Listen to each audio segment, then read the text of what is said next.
Welcome, everybody, to the Shipwreck Podcast. We back, baby. We are back in full effect. As you can tell, I'm coming from an undisclosed because tomorrow's pod is on conspiracy. So I had to get out of Dodge to protect the family and get us ready. So with that said, here we are. We are on the road, and I wanted to have a pod today about the results that's coming out today, and hopefully all here together to talk about watch them. The results are should be coming here shortly, and can't wait to we got a serious race between Jasmine Crockett and James Talarico. Very important, and so yeah, that's where we are. So again, I thank everyone for coming on and us today. It's been a long time. It's been 3 weeks since we was all on here together. So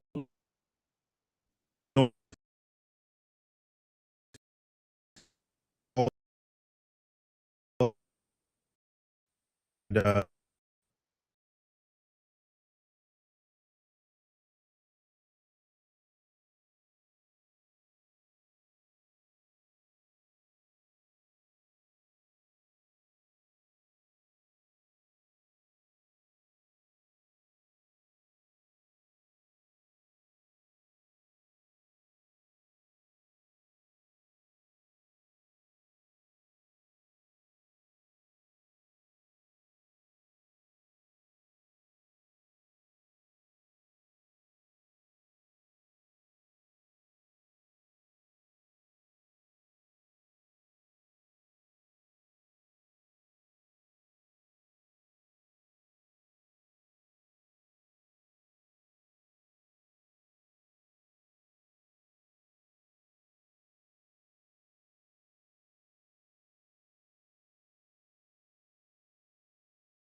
hey everybody, I hope we're back. I hope it's working well now.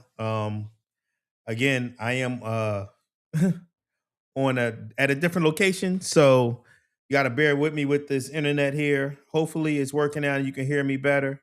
But again, thank y'all all for joining for the Shipwreck Podcast. We about to get into this new race, well, not new race, this race that's going on that we get the results from today between James Talarico as well as Jasmine Crockett, as well as we have some other races that's going on. So I'm honestly looking forward to seeing who won. I think whoever comes out of Texas has a shot to win. I did vote for Miss Crockett, and I hope that she does win today. I think she has a good shot, but I just hope that because it was such a hard fought race, and I think race definitely played a part for some people. That we can see past it and stay on one accord to beat MAGA and win this race.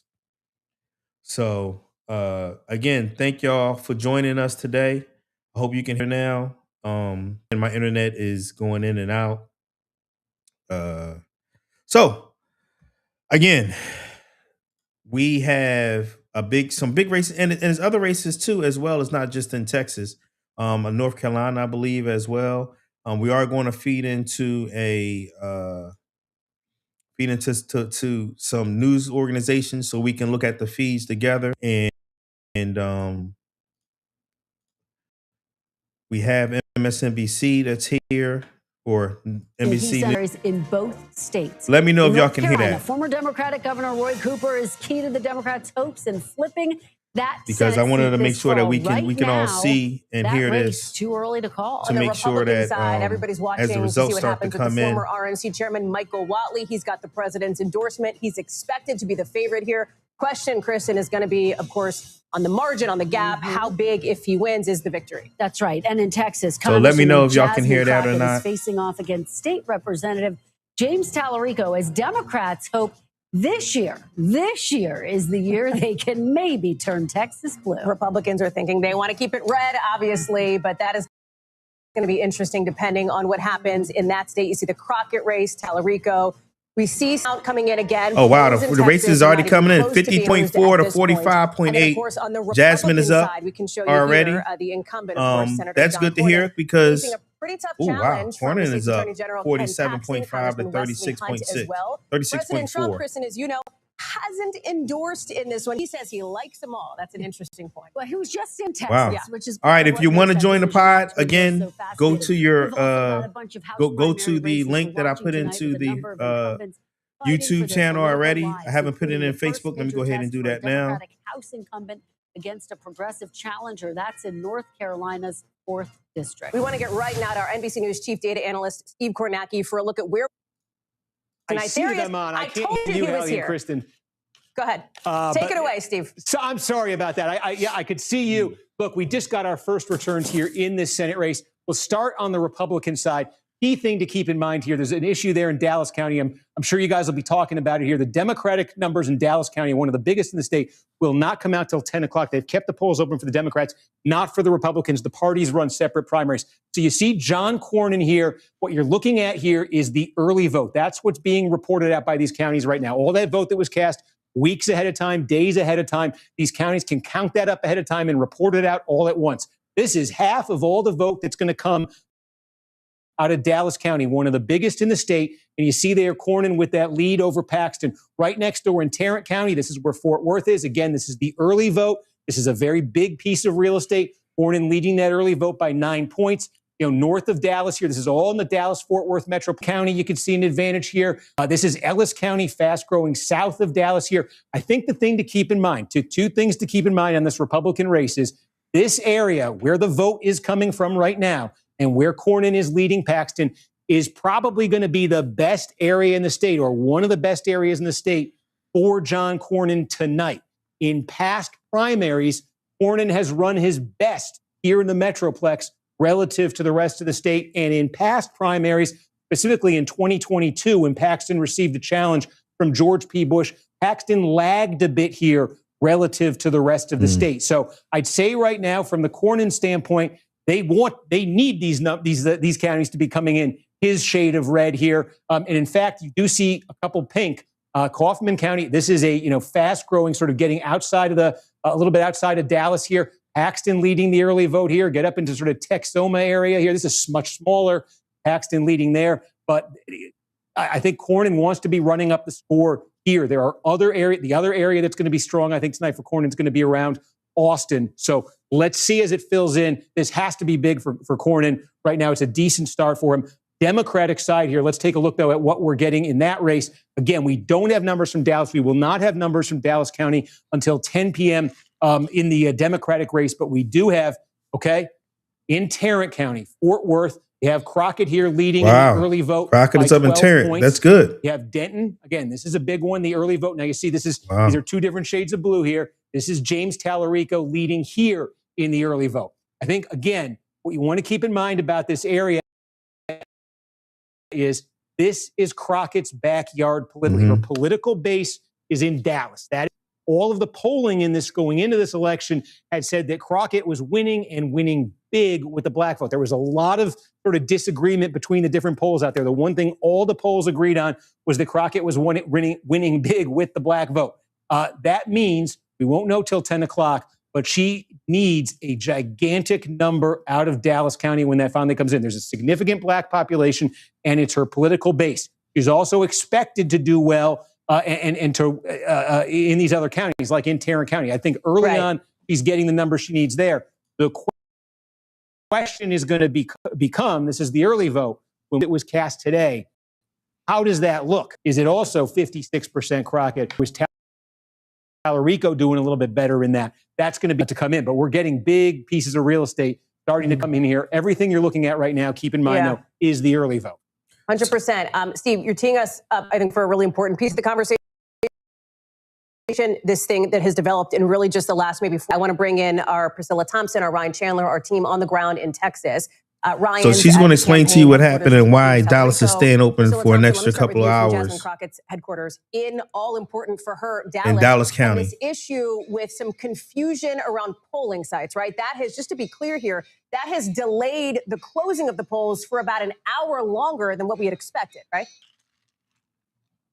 Yeah, Hallie, and we saw it today as we were out at the polls, people consistently being turned away or redirected because they were at the wrong polling. The state Democratic Party says that there were 1,000 voters that happened to both here in Dallas County and also in Williamson County near Austin. And so what happened is that these the county parties are who usually decides how these elections are going to run. And they typically at levels, so people can vote anywhere in the county on election day. But this year, Republicans decided that they would host their elections at the precinct level, and that meant Democrats had to do that as well. And so Jasmine Crockett is saying that this is voter suppression, that Republicans intended to sow confusion with that decision. I want to play some of what she had to say. My heart is breaking. I've got people that are sending me emails. I have video recordings of voters hurt. None of this talk about the many failures. Let's talk about what was intentional. Number one, the Republicans only did this to intentionally disenfranchise and confuse voters. Yep. So I am asking you, I am begging you to make sure that you go ahead and figure out where it is that you are supposed to vote, stand in line, wait in line, and if it means that I got to come out there with you to wait with you, I will do that. And she said this is the biggest thing that is making her nervous heading into the night. The state party estimates that there are about a third of the voters that they believe who were turned away. And so as you heard there, she's urging people to go online, figure out what their correct location is, and then get to that location and stay in line to make sure that they cast those votes. And Priscilla, talk to us a little bit about the closing argument that you are hearing from Jasmine. She is trying to make the case she'll be able to drive out the African-American vote in a general election, that she can win, that she's a fighter. We've seen that in the House. What has she been telling voters to try to close this deal? Yeah, that is her message, that she has the credentials and she has the back to get this done, that she is going to be that fighter for people. And I did speak to one voter today, a young black woman, 29 years old, and she said that she believes Crockett is going to speak for her in the Senate and fight for her in the Senate. And even though she was one of those people who was turned away today, she did go to that other location. She told me that she was going to go to that other location to make sure that her voice was heard. But of course, Crockett's name of the game here is running up the numbers. She did tell me that Dallas County, that if the early vote comes out and she sees those numbers looking very good in Dallas County, that she's going to feel very good heading into the night. But she also said, as Steve Kornacki mentioned, that she's looking at Tarrant County. That is the most populous purple district in this area and also sort of in her backyard here. And I will tell you, this morning, she was campaigning in Houston, so Harris County, the biggest Democratic county in the state. So really looking to drive those numbers up in those areas. And she believes that if she can get those turnout numbers where they need to be, that she will see victory tonight. All right. Thank you so much. So just so everybody can understand what is happening and why that Dallas County is staying open for an extra couple of hours. Here in Texas, when you go vote, you have two different options. You can vote on the Democratic primary. You can vote on the Republican primary. This isn't one of those where, excuse me, if you're registered, Democrat, registered Republican, there's no registered anything.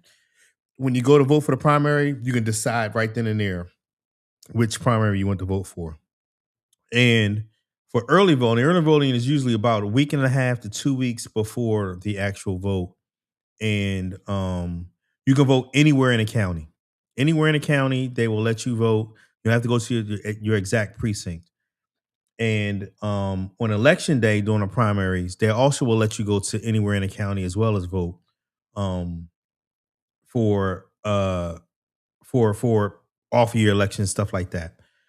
And so today, the Republican Party, so because it's two different party primaries, the Republican Party decided that they didn't want to do countywide for Dallas. They wanted to do precinct wide, which confused thousands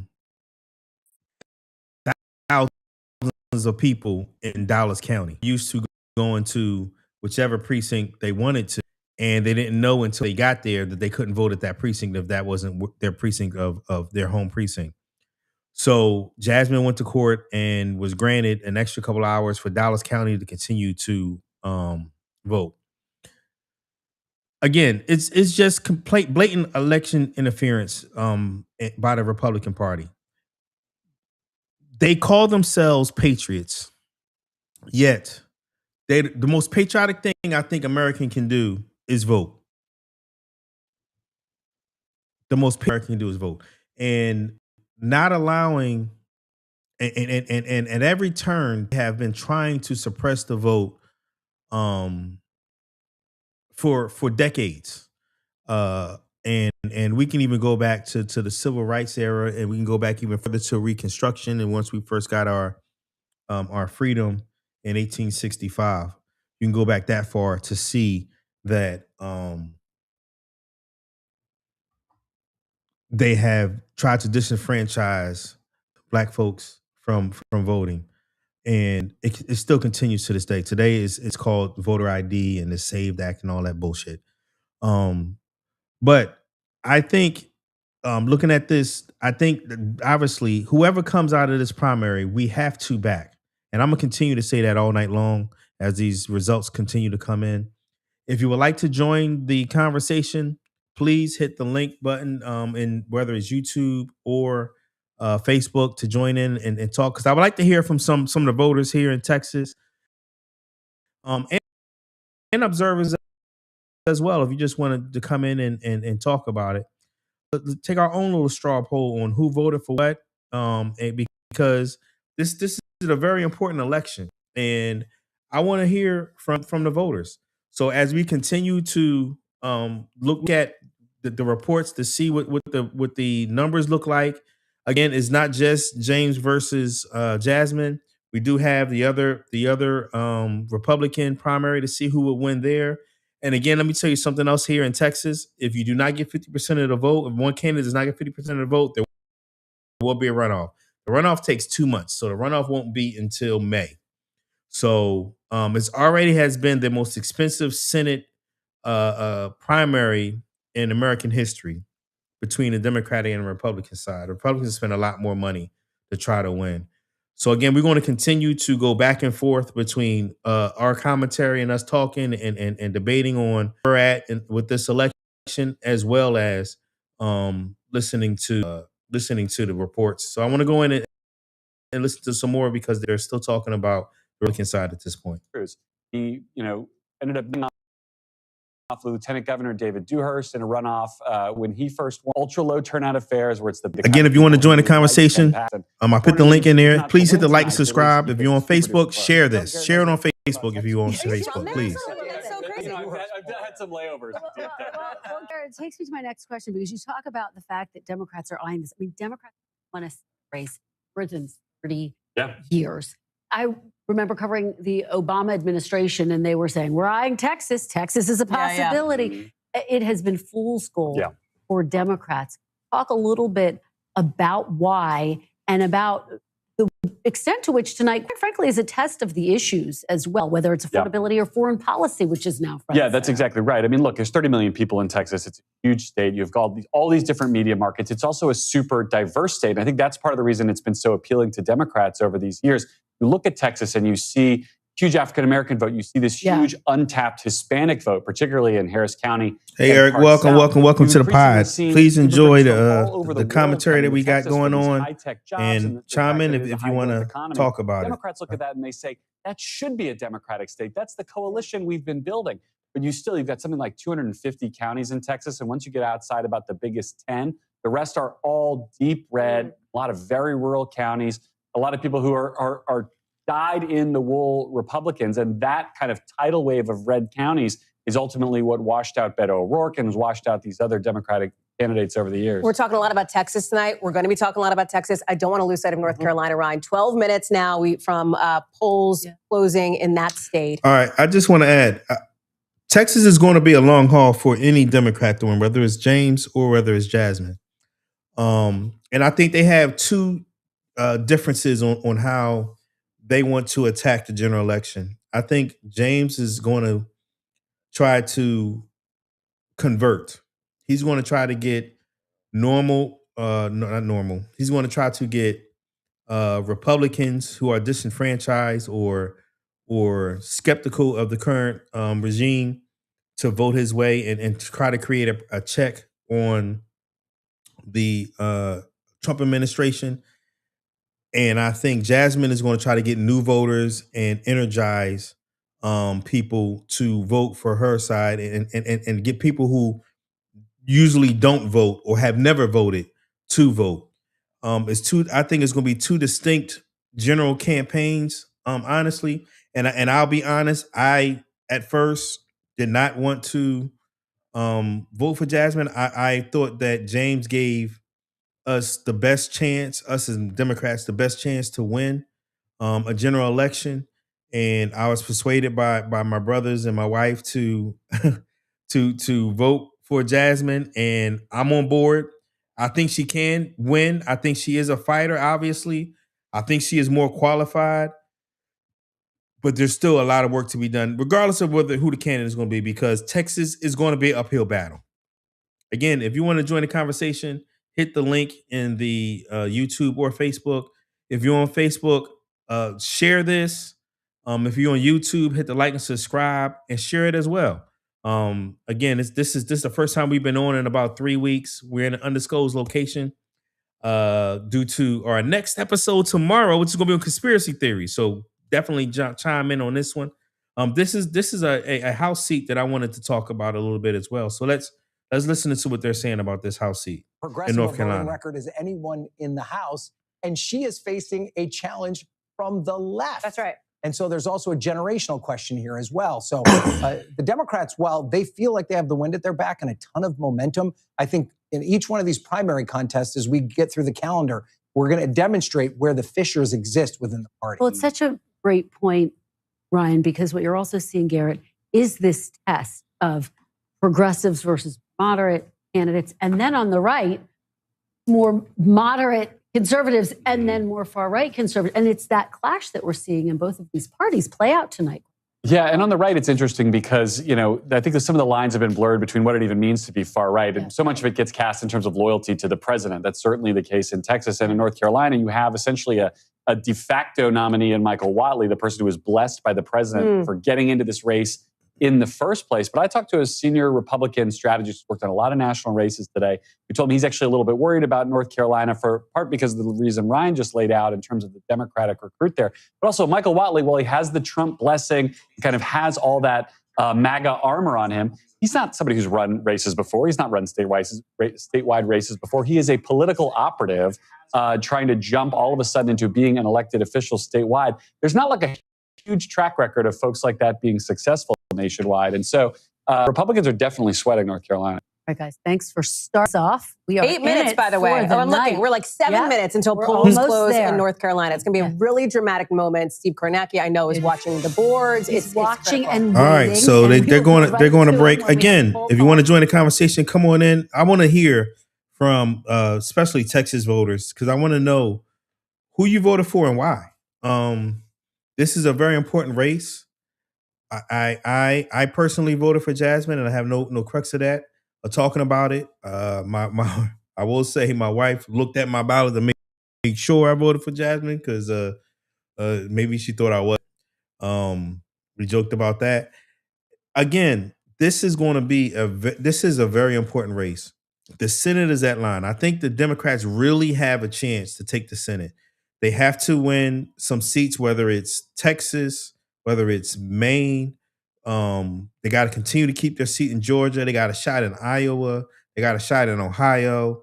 There's some other states that they have to pick up. So they have to hold all of their seats that they currently have, as well as pick up a couple more. And I think that they really have the opportunity to do that. And Texas can help get them over the top. Texas is one of the harder ones, though, to be honest with you. I think they got a better shot in Maine. They got a better shot in Ohio. They also got to keep the open seat in Minnesota as well as Michigan. I think Minnesota is a done deal. They will definitely keep that seat in Minnesota. As far as the Democrats is concerned, I think they'll keep this. They should keep the seat in Michigan. But winning in Ohio is going to be tough. Keeping a seat in Georgia is going to be tough. Winning a seat in Texas is going to be tough. I think Maine is probably the easiest seat for them to win so far. I really hope his brother Eric again. He's saying he prayed Jasmine wins. She got the smarts, the presence, and she calls people out for their shortcomings. If I lived in Texas, she would definitely be who I voted for.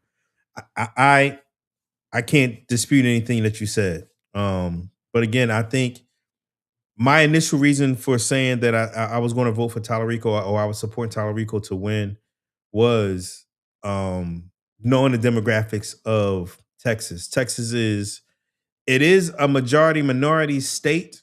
And what I mean by that is there are between the blacks and Hispanics, they make up more than 50% of the state. However, it's still a really red state. And so the to win in Texas, you have to have at least I believed at the time you had to have a certain demographic. But I will say that Colin Allred, who ran last time, was a black man, and he got more votes than any other Senate candidate, Democratic Senate candidate in history. It's been 30 years since a Democrat candidate has won statewide in Texas. 30 years. So it's going to be a slug. It's definitely going to be a slug. I think Jasmine can do it, but she's going to have to get out the vote of people who don't normally vote. That is the big thing. She's going to have to do that. Same thing, and I'll say the same thing about Talarico. He's going to get that some of that faction out as well, but he's going to have to persuade a lot more. Like I said, this has been a very contentious battle. I know that race has been pulled into this. Unfortunately, I just hope that we can come together as a unit to win and beat MAGA, because it has to be beaten. Let's see what they're saying again about Texas here.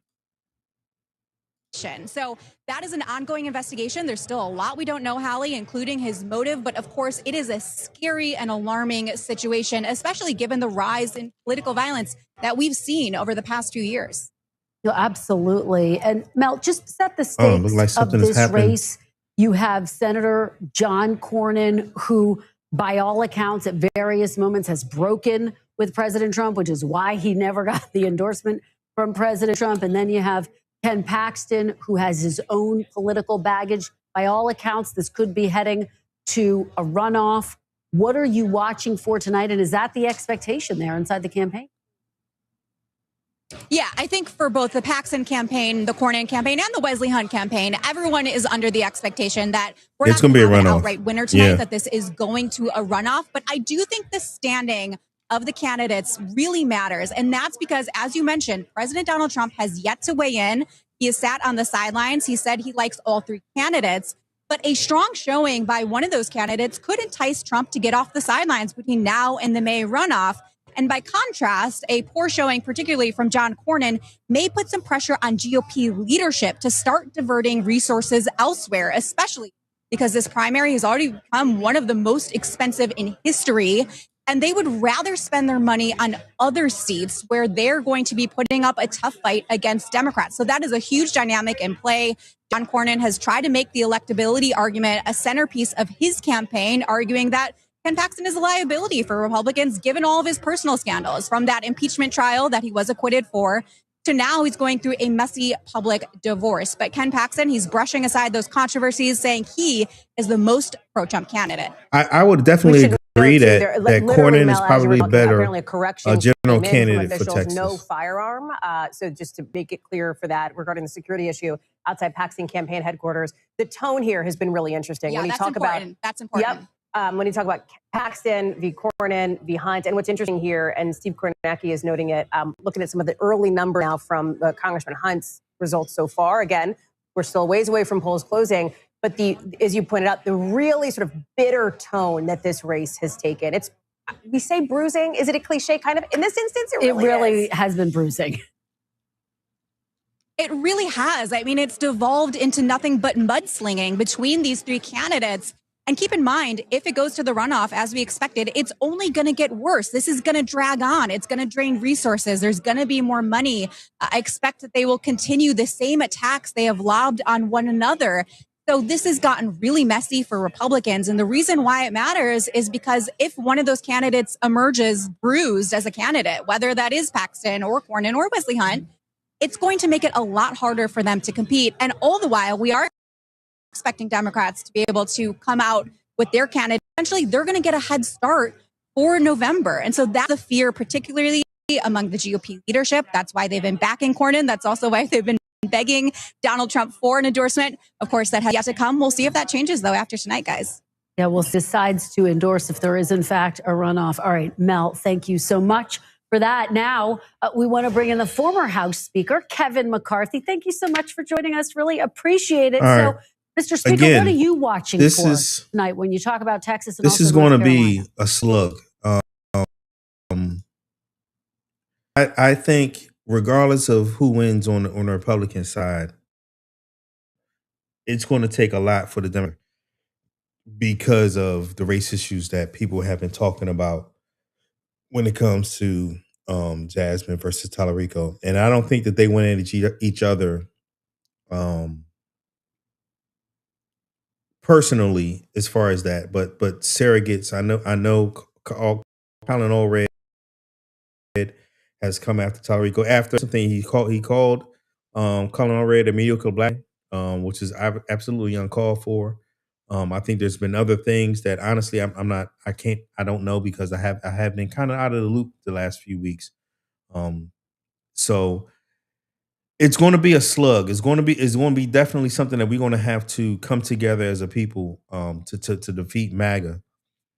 And on the Republican side, Ken Paxton is a very flawed candidate. That is the candidate that MAGA wants, but that is not the candidate that the Senate Elections Committee wants, because Cornyn has been in the Senate for 4 terms. That's 20 years. Also, he is more electable, I would think, when it comes to Texas as far as general election. He's more palatable than Paxton. Paxton was impeached by the Republicans, damn near impeached by the Senate for corruption. His wife is divorcing him for adultery, among other things. It said, their marriage is not of God at this point. So he has a lot of baggage that people will have to swallow to vote for him. It's definitely going to be really interesting. I still feel that for Jasmine to win, she is going to have to get out a vote that do not vote.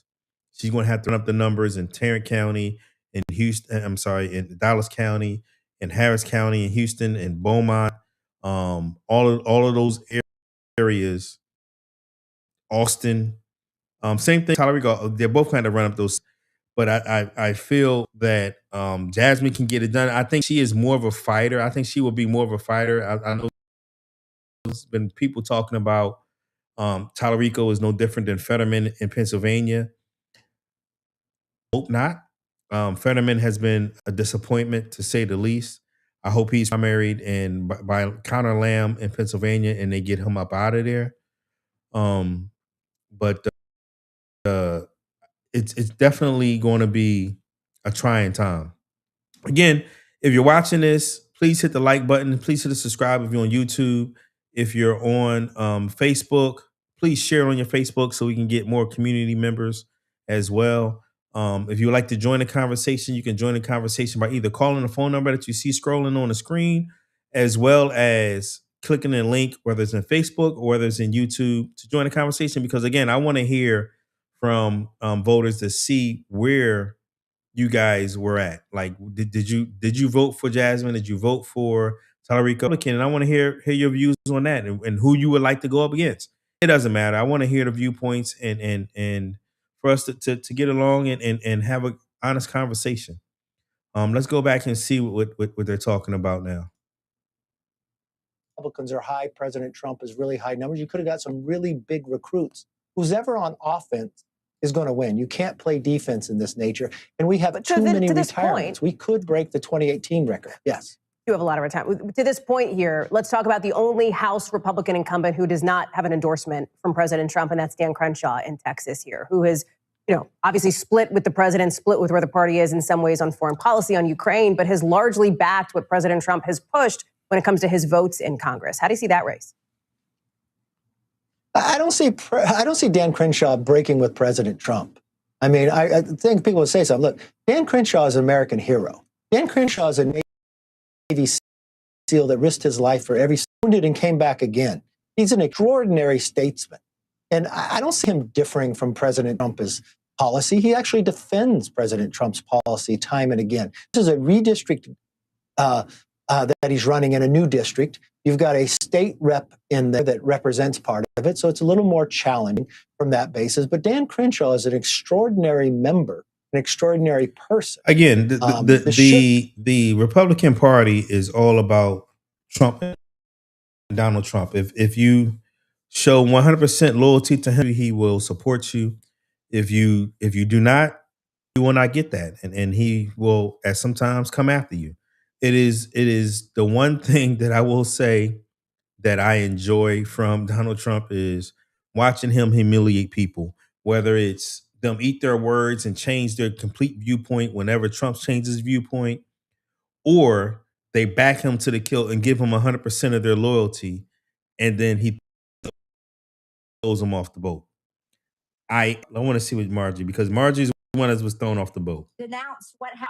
The man that said I want to rewind this a little bit to see what they got to say. November election, when Republicans are high, President Trump is really high numbers. You got some really big recruits. Who's ever on offense is going to win. You can't play defense in this nature. And we have too many retirements. We could break the 2018 record. Yes. You'll fast forward because I want to see what Margie has to say. This is a redistrict that he's running in a new district. You've got a state rep in there that represents part of it. Again, if you want to join the conversation, you can hit the link. But Dan Crenshaw is if you're watching, please hit like and subscribe. I really appreciate it. It helps the algorithm to continue to get more eyeballs, to keep our community growing. If you're on Facebook, please hit the share. Just hit the share and share it on your page. Speaker, I want to ask because I'm sure maybe some of your Facebook friends that want to talk about this race. Season. We know that President Trump has just effectively launched a war. You can also leave comments Iran. In the comment, and I can There are show them here on the screen whenever you do leave a comment. Feel as though that has run counter to the promises that he made when he was campaigning. I want to play a little bit of what former Congresswoman Marjorie Taylor Greene had to say, and I want to get your reaction.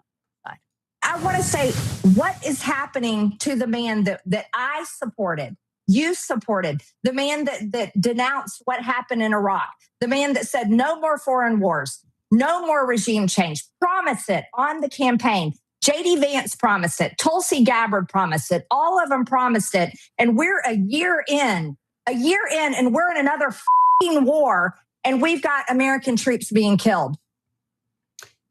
Mr. Speaker, does she have a point? And could it depress turnout amongst the president's MAGA base, not just in these races tonight, but throughout the midterms? Look, we're only into this for a few days. Look what he was able to accomplish in Venezuela. Look what he was able to do in Iran earlier. He's resetting the world order of where it was prior, where we were in a very tough situation. We haven't seen something like the creeks, the China, Russia, Iran, and North Korea since the 1930s. You had China sitting in our hills. All right, so I'm gonna just mute him because we need to continue to hear this bullshit.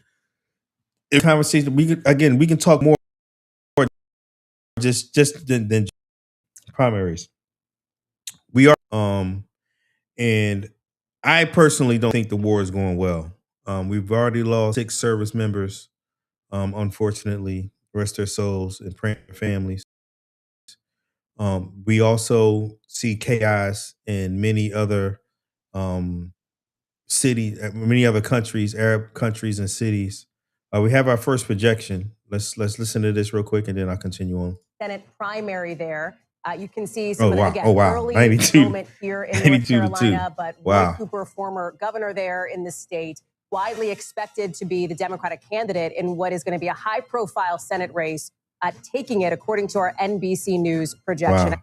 All right, yeah. So that I think that's going to be a pickup. He is the current governor of North Carolina, and I think I have a strong chance to win. That Wiley guy is a Trump-backed MAGA candidate. But let's get back to the war in Iran. I think it's going poorly. I think they obviously didn't anticipate a lot of things. They didn't anticipate Iran going after. They anticipated them going after Israel, obviously. They anticipated them going after bases. They didn't anticipate them doing the thing, CIA headquarters. They're going after hotels. They're going after not just Bahrain, Dubai and Abu Dhabi. They're going after airports. They're disrupting the entire Middle East.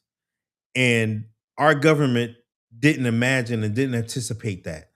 We just recently came out with 13 different countries, I believe it's 13, of countries that they told American citizens to get out as soon as they can. The problem is the airports are closed. There's no way to get out. What are we supposed to do? And then in Israel, they just came out and said, we can't help you. We can't help you get out. The Israeli embassy, U.S. embassy in Israel. So the United States government can't help their citizens get out of danger zones that they created. Not to mention, we still haven't been talked to as a country and sat down and really explained why we're going to war. There's so many different reasons why, whether it's, it's the nuclear weapons, whether it's the ballistic weapons, whether there was an imminent strike that was going to come and get us. How can we have it where we obliterated their nuclear program and then they were a week away from having a nuclear weapon? It's all bullshit. Could it be associated with Epstein files? Because they want a distraction? Absolutely. Absolutely. And we'll talk more about that tomorrow. But again, if y'all want to join the conversation, you're more than welcome to. I just feel like this war, the Strait of Hormuz, is closed already right now, and Trump is not only offering to escort tankers through the strait. The strait which gets you to the Persian Gulf and out of the Persian Gulf, but also to take on premiums for the cargo ships and for the oil tankers to get out of there, because the premiums that for insurance wise, they don't want to go through because they don't want to insure the ships in case they get shot down or not shot down, get sunk or anything like that, damages. So now as a government, U.S. government, we're going to back insurance companies when we can't help our own citizens get health insurance. We always got money for war. We constantly got money for war. But we don't have money to help people get health insurance. We don't have money to help people afford housing. It's absolutely ridiculous. And the only way is for Congress to actually do their role again and take care of and actually be the Article 1 power that it says in the Constitution.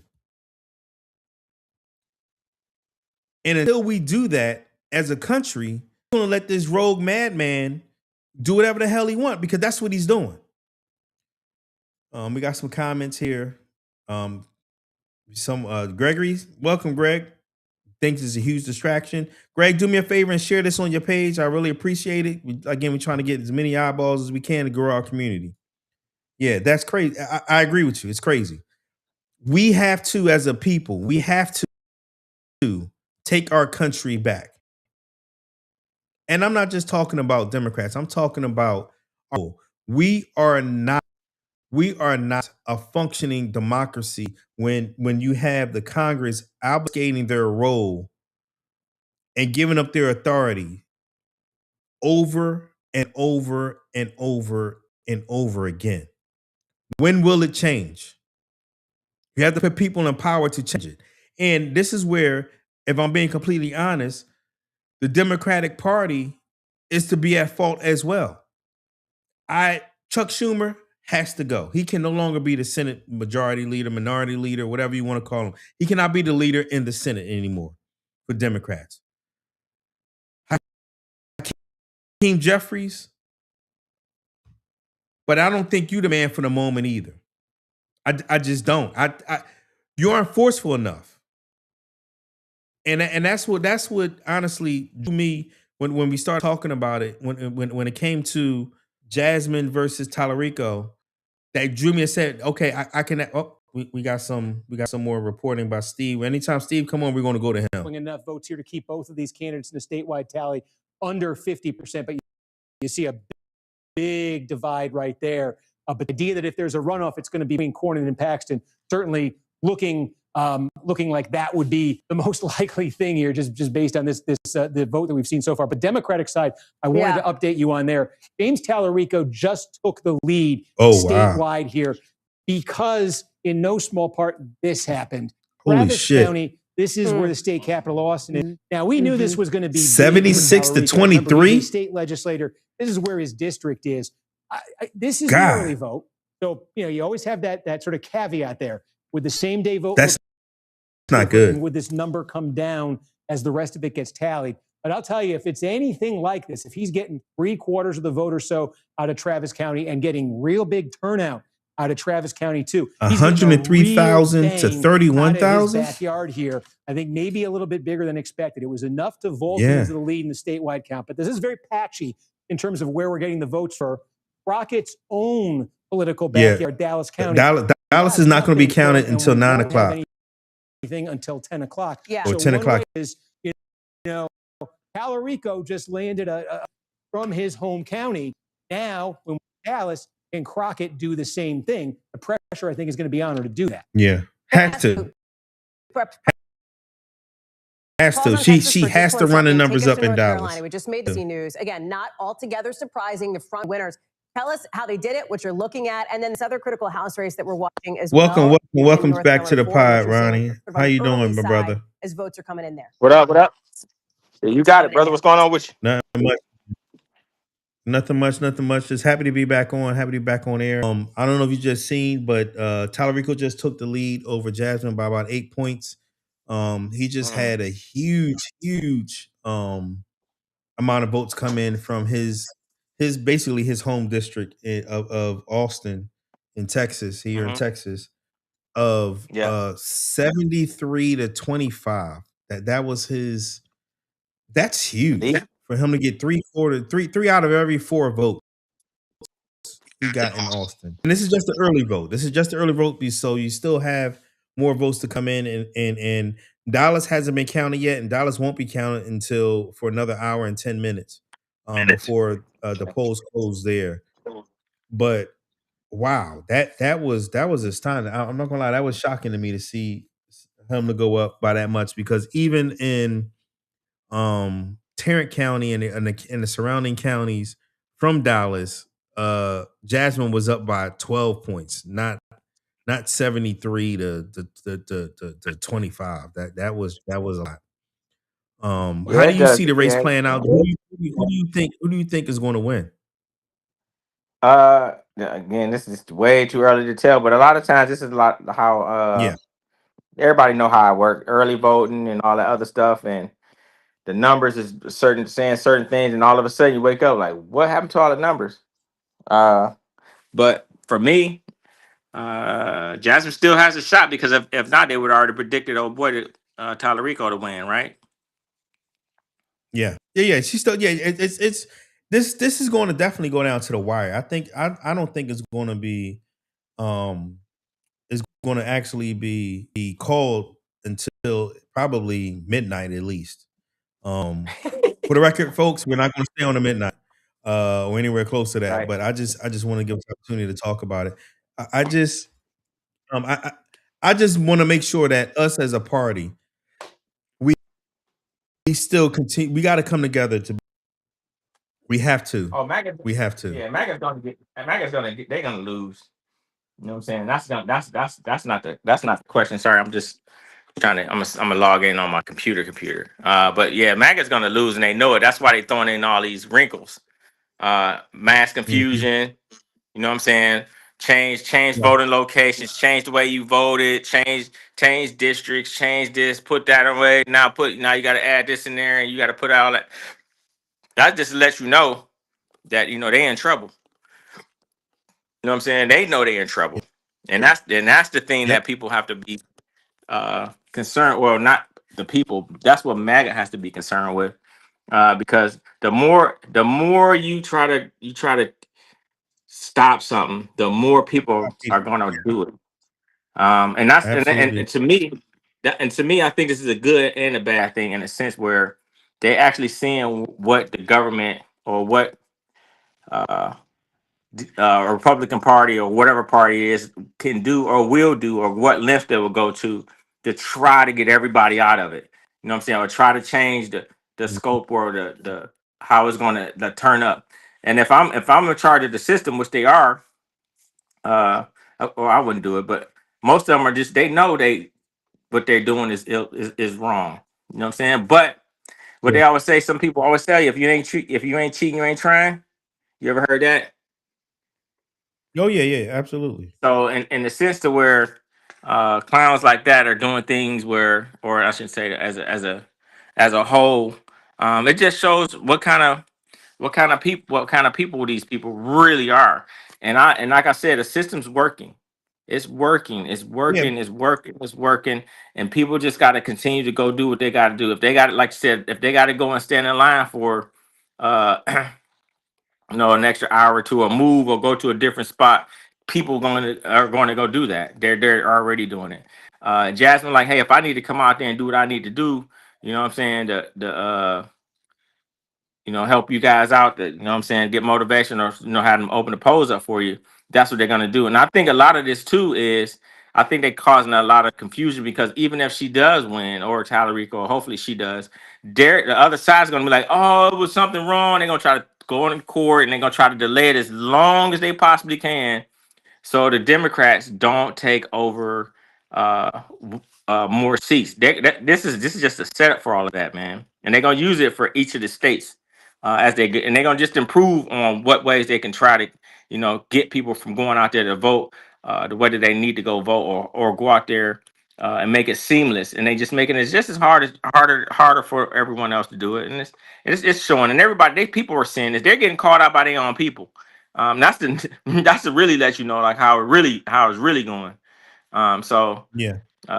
Continue to do what we're doing. Do what you're doing, bro, with the platform. Get people out here, getting them notified, getting them informed. Because this is more important, I think, than anything.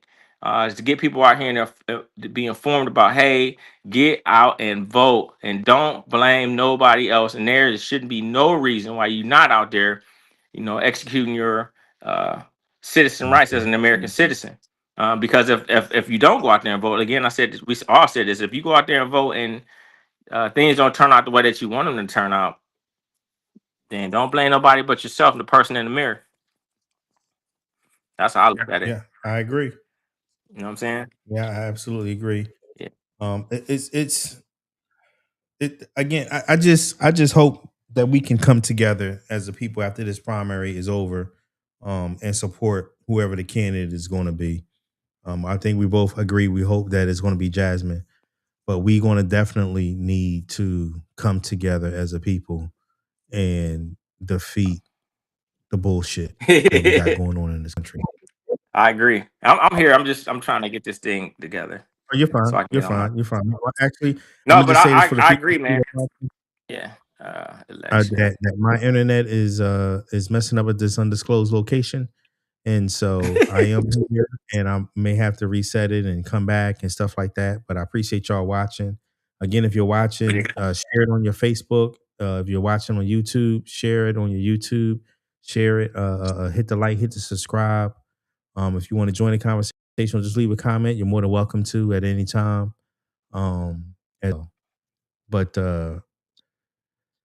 So, how do you feel about this war that happened here? Oh, hold on. I want to see what they're talking right now with the numbers, and I'll come back to you here in a second. I got you. Well, let's think about this. Runs, I endorse him, recruit him very early. He loses, I stay with him for 4 years to get him elected to Congress. And I don't know what happened when he got to Congress. He seemed to not like it because he didn't show up that much. He has an extraordinary background. West Point, helicopter, served, kind of a veteran. But then he jumps into a race against a sitting incumbent, and he is already being challenged. The White House didn't want him. Nobody was requesting it. He's giving up a career in Congress that he just started, that people fought for a long time.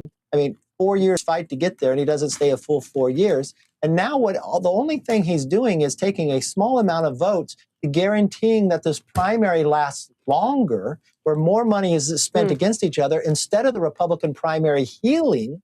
And so, again, if we are spending money in a general election for a Senate race in Texas, that means we're making a decision that we're not spending as much in other seats to be more on the offense.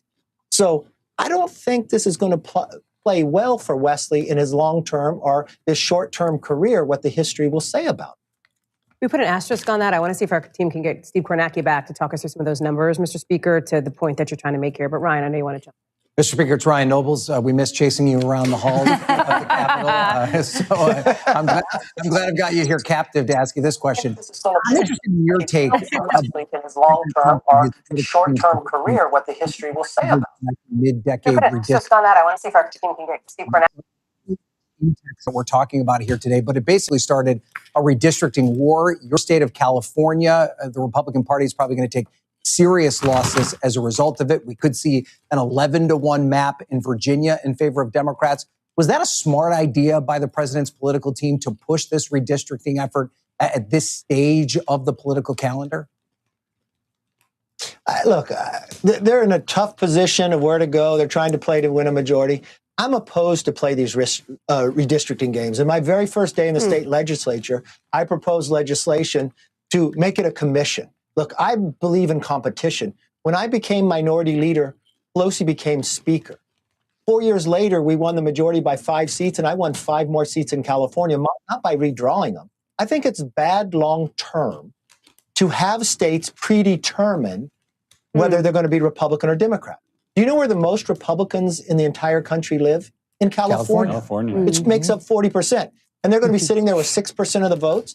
It's the 5th largest economy in the world, and they're not going to have somebody on Ways and Means or Energy and Commerce.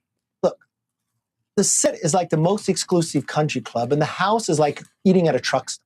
We're a microcosm of society. And you can throw everybody off at one. But if you're predetermining this is how the founders devised it. We're supposed to reflect it. But if you're predetermining that, that's not good. And you know what? You don't get the best quality of people. And I think this is the wrong time to be doing this. I'd rather win or lose on the merit. Look, when I was sitting and becoming the minority leader, we had to find better candidates. It made us have a better message. It made us perform better, and we won. We won more seats in New York. We won seats along the border. We won seats in Oregon we've never won before. But we did it because we had to work harder. If you're predetermining the races, and if it's all about the primary, you're not solving the big problem.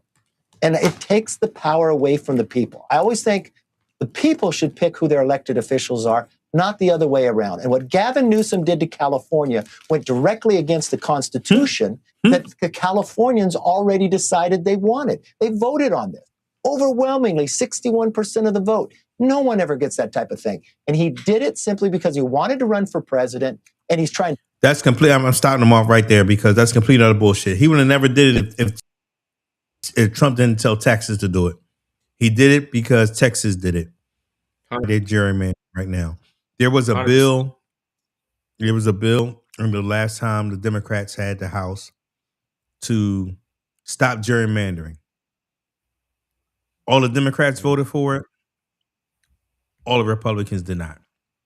Mm-hmm. So everything he's saying right now is utter bullshit.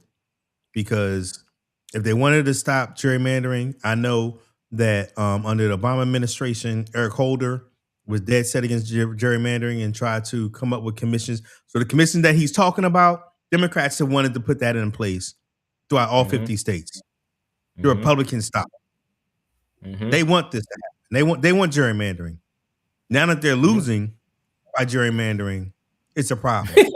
That they started. It's cheating. It's cheating. You're cheating us.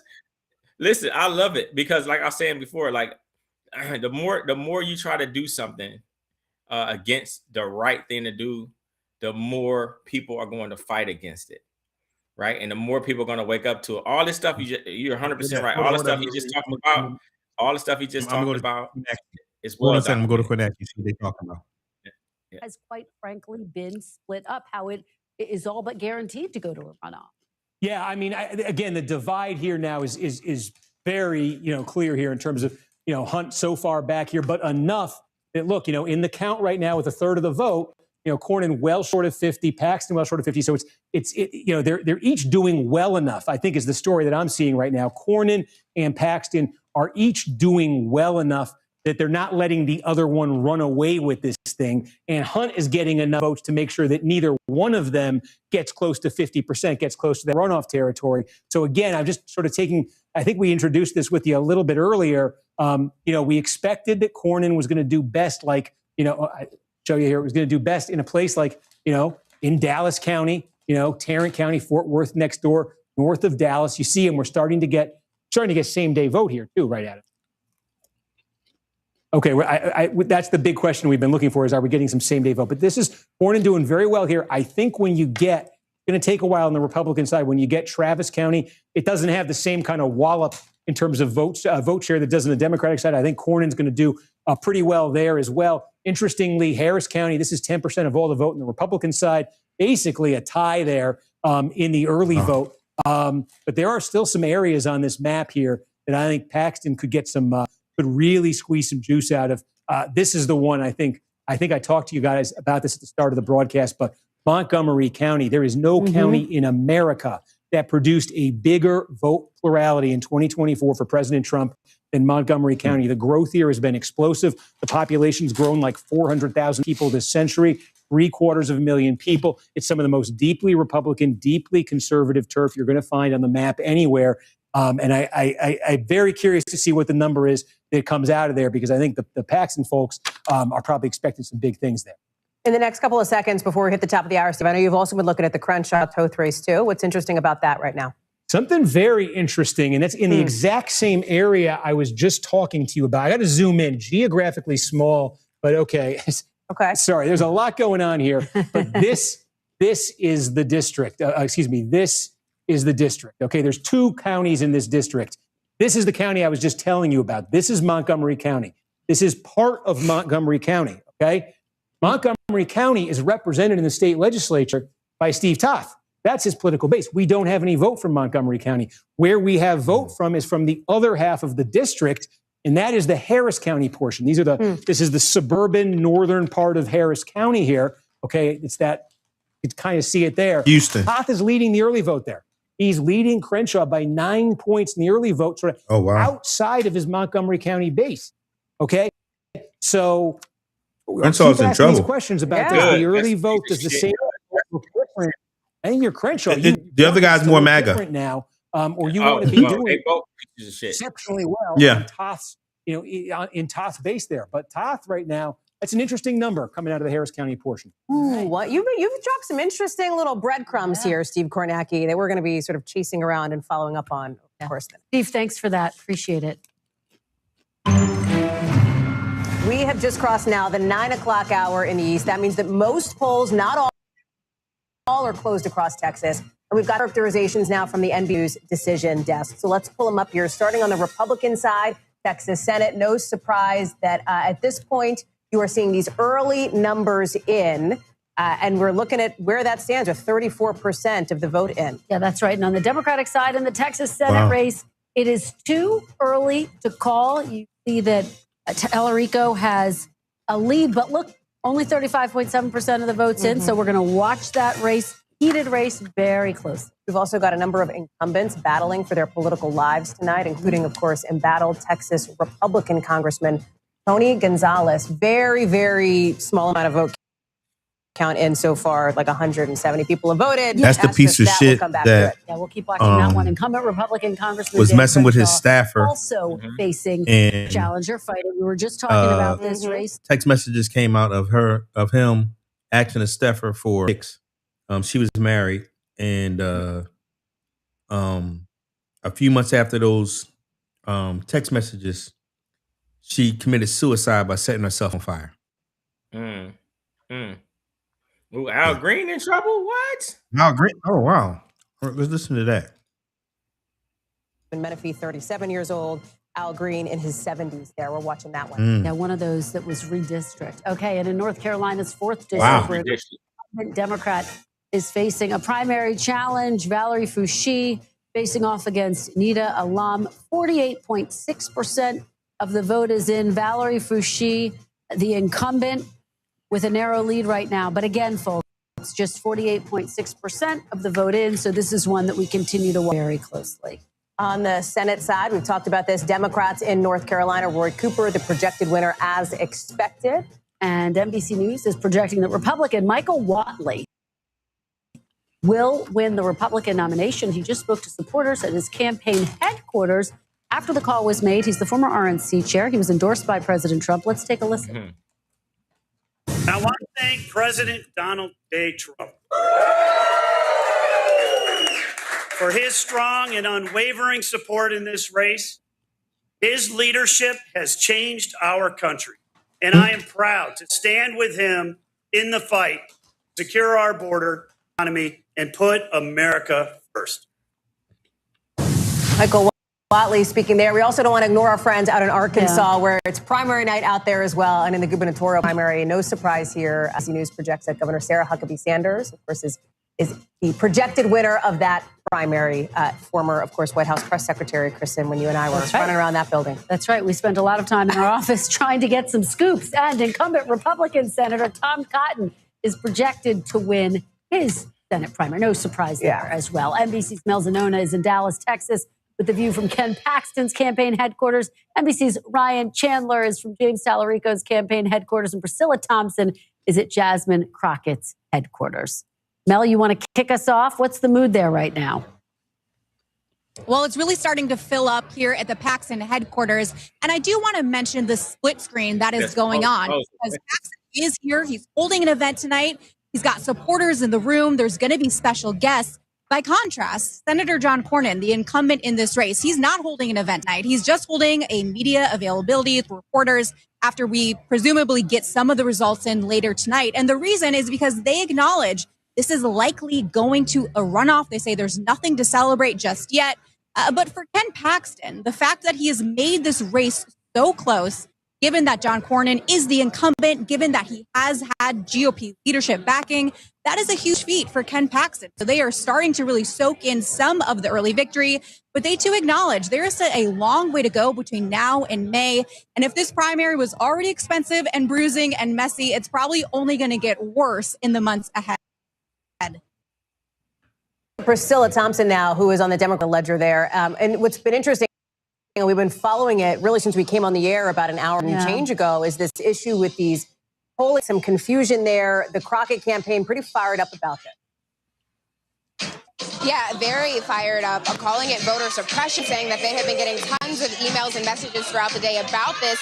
And this was supposed to be the time when they were supposed to be looking at those early vote numbers and really focusing on the numbers that were coming out. But instead, they still have another hour here of trying to get the vote out. And so we saw her and Colin Allred hosting a presser earlier today, trying to get I'm that sure word if out. Talarico loses, he's going to challenge that. Encouraging people to continue to go to the polls, make sure that they check online to see where their polling location is and to stay in line as long as it takes in order to cast that ballot.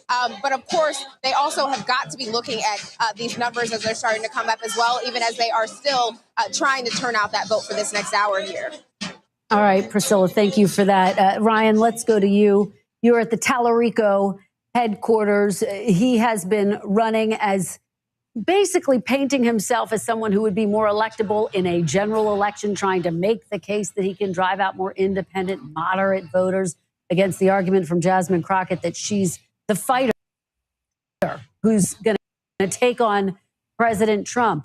Feeling right now as these results.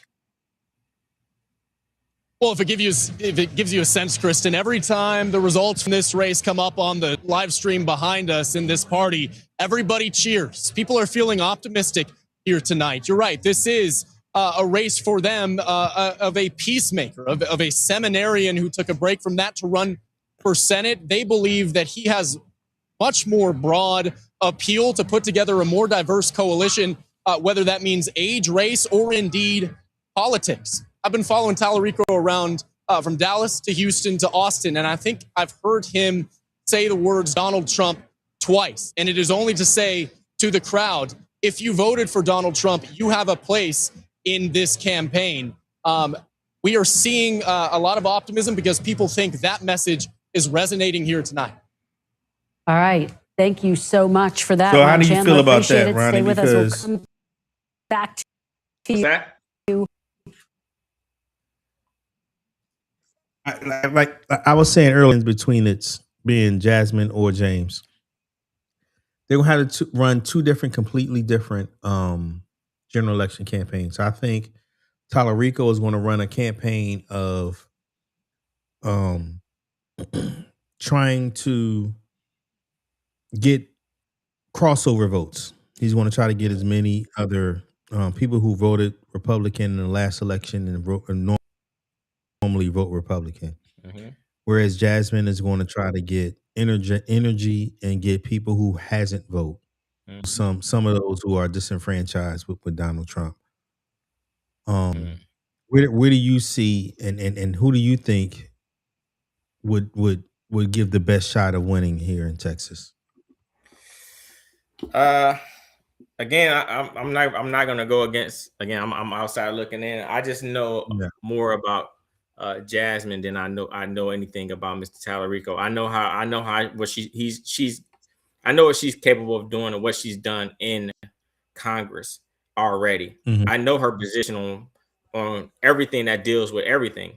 You don't know anything about Talarico. You don't know what that dude's gonna do when he gets if he gets elected and all that other stuff. Mm-hmm. He gets to see. You don't know what kind of person he really is going to be.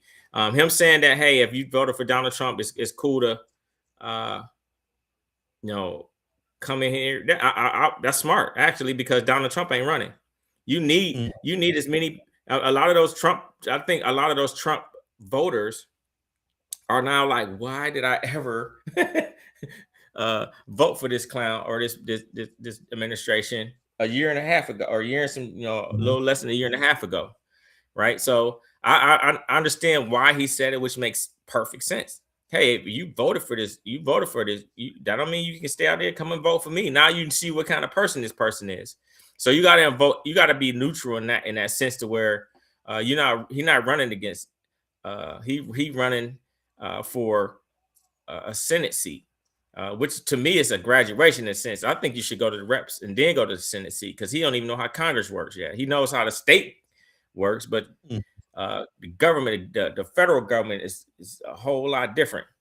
And then they're gonna lose that seniority if he does win, because he's gonna be a junior senator anyway. If he wins, he's gonna be basically there to be there. And I think Jasmine has a lot more foothold. She has a lot more people that rock with her, that's already up in Congress, up in the Senate, and I think I think for federal wise, and I know the federal election not going to really be that portion of it, because it's going to be the state that's going to get their senators and reps. It's going to be one of those things where I think she'll galvanize more people to actually get out and vote for the Democrats. If she was to win, she'll be like, hey, because I think it'll be a bigger, either one of them actually, because I mean, last time they had a Democratic It's been senator. 30 years since Yeah. well, it's been 30 years since a Democrat has won statewide. Right. 30 years. So that, I think either way is going to be a big deal, and it's going to be even a bigger deal if a black woman wins it. That's going to really freaking piss off a lot of people. And then they're really going to be scared. And I think they're going to start really ramping up more of the stupid shit that they're doing. About the war in Iran, you told yourself as the no war person, and I'm not gonna get into another endless war, and I'm not gonna, say that the dude has been literally almost everything he said other than like the border type deal. He's went against everything he said he was gonna not do. He's doing.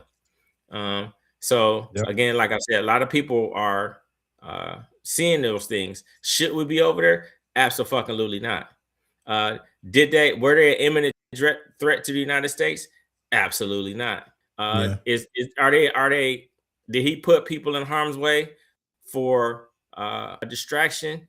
Absolutely. Because the more money he makes, the better it's going to be. Because now instead of people focusing on these Epstein files,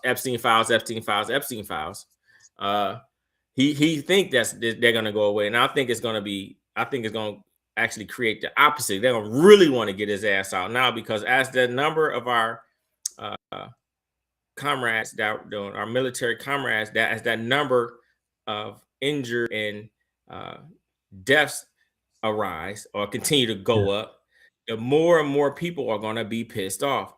I saw some of the things today where there was some of the Republicans was like, why the fuck are we over here in Iran doing anything, right? So that says a lot about the system in itself, where people are really going to start to realize that, holy crap, we're starting to lose some of our freaking soldiers or our military, right? No one wants that to happen. War is never good. Right? It's never going to be I won a war. I don't care even if you supposedly think you won a war. You don't win a war, because it's the cost of one life is never going to be equal to whatever you win in a war. Does that make sense? As soon as one person's dead, the war is dead. There are no fucking winners, right? And the more and more these people are being killed, especially these innocent people, especially those young ladies, those young girls in that school that got blew up, right? Especially those people that were in those U.S. bases, just doing their jobs, and all of a sudden now they know they are no longer here with us. That's when it's real. That's when people are starting to really realize, holy crap, war is freaking real. And him to say what he said the other day about why he did it, and war is just going to cost people, and that's just the way it is. It's the way it is. What about and we're going to talk about it more tomorrow. When he came back from the White House, he came back to the White House, and they was asking him questions about the people who died. He started talking about statues that he built in the fucking in the Rose Garden.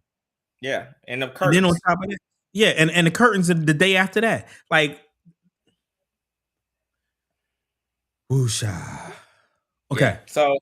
So no. I mean, I get that. Can you imagine Barack? Can you imagine Barack doing that? What would it be? Fox News would be talking about that 24/7. I one of the posts on my Facebook post, I posted about literally the GOP and Trump coming after gun rights, and a dude who is not my friend, but anytime I post anything public, he ain't gonna say every time, but he likes to comment on my stuff. He's a former coworker, and he likes to comment on my stuff when I post something public. And he had the nerve to say something about, Patriots guns. I said, who are Patriots? And he said, they aren't Democrats. So you can't vote Democrat and be a patriot. Fuck him. Fuck him. Because I agree. everybody in my family, damn near everybody in my family have served, and we all vote fucking goddamn Democrat. That fucker ain't served. He ain't served. I'm with you 100%, bro. How dare you try to say you're a patriot because you vote Republican? You voted for an insurrectionist. That's what you voted for. That's what you voted for. You talk shit about the Constitution, but you don't know shit about the Constitution. Yeah. You're about the laundry of Republican. Yep. See, I don't even argue with folk like that sometimes. Sometimes you get to the point you kind of like, you know what? I'm not gonna waste my time with you. Because no matter what the facts are, you're gonna give them. No matter what's happening in their face, they're not gonna believe you. No matter if it comes out the freaking idiot's mouth, they're not gonna believe it. They're just stuck on. They want to stay the supposed dominant people in this country. Actually, you know what I'm saying, in the world, right? So it's not just us thing. It's a worldwide thing. I don't even waste my time with folks like what it does for me. Today, lets them know who they really are. I'm like, cool. I mean, you got an alternate perspective, and I respect. Listen, honestly, I'm gonna tell you right now, I respect people that's bold enough to even speak to that. You know what I'm saying? Hey, I support. Great, I support your ass never ever talking to me again. Yeah, I don't have a problem with that. I support that. Yeah, actually, I would rather. If I would rather you be forthcoming about what your thought processes are, instead of me thinking or anybody thinking differently about you. Be open. I mean, it's nothing wrong with it. I mean, you can have a perspective all you want. The facts are the facts. You can't. You don't like the facts. Sorry, I didn't make them. You didn't make them. They didn't make them. But the interpretation of it. Sometimes you wonder why. The reason why we're in the position that we are in, because there are people that's stuck in that fog, bro. They're never going to get out of it. You know what I'm saying? They're never going to get out of it. You happen to be one of those that was talking about Benghazi a lot too. Benghazi. He was a Benghazi. But now he's cool with all of the deaths that's happening right now. Oh, we got Steve coming back. I'll come back to you here in a second, bro. Yeah. Steve Kornacki, talk about some of these. You heard it from Kevin McCarthy there. The Latino vote here. These Latino majority counties in Texas. You're watching that closely. If you'll permit me, we just got a big piece of real estate that what were we talking about on the Republican side the last time I came out with you guys? The biggest pro-Trump county in America, Montgomery County, 750,000 people live in this county. It produced the biggest plurality in America for Donald Trump in 2024. And I was really curious. This is north of Houston, Woodlands, if you know the area here. The Paxton folks, I think, were expecting big things out of this county. And boy, if they didn't get them. This is the early vote, Montgomery County. And look at that, a 30-point margin here for Paxton over Cornyn. There's a ton of votes that come out of here. This is one of the most conservative, very active politically counties you're going to find anywhere. And you can see that energy behind Paxton coming out of that vote right there. Again, with the early vote, what that did to the statewide vote. Again, a lot of population centers. I think we have more vote, I think, sort of from the population centers than from the more rural parts of Texas here, which have been, I think, helping Cornyn's overall number. You're seeing there Cornyn ahead by 3 points in the count right now. But that batch that Paxton just got out of Montgomery put a dent in that. And I think you can see in a lot of when you get away from the population centers, you see a little bit more for Paxton. So I think he's certainly got they'll add up. They're not going to be big individually, but they will add up. I just want to look, if you'll permit me, because we just got Montgomery. The last time I talked to you guys, that is so big to Dan Crenshaw trying to hang on. And if we got it in the Senate race, do it now in the House race. And what a build up for Crenshaw nothing, guys. Going down. We don't have we don't have fuck them. I mean, like, you either for democracy, or you're against it. I think could be you can't be in between. And that's what he tried to play. That's what he tried to play. So fuck him. I tell people all the time, you either 100 or 0 with me. I don't do in between. Yeah. Hell no. I relate people that don't. Hold on. Let's see where we're at. I think we are getting it's growing. Bexar County. This is San Antonio. This is 8% of all votes in the primary.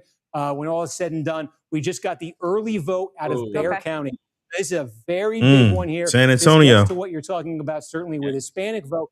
Talarico winning the early vote in Bexar County here, 56-42. Now, what's interesting is I've been looking at I've been talking about this on the live stream here, benchmarks that I've kind of had in these counties for these candidates. I think from what we'd seen elsewhere that Talarico perhaps wanted to be doing a little bit better or wants to be doing a little bit better than 56-42 in Bexar County. I think he wants to be in the 60s here. I think he wanted to be in the 60s here.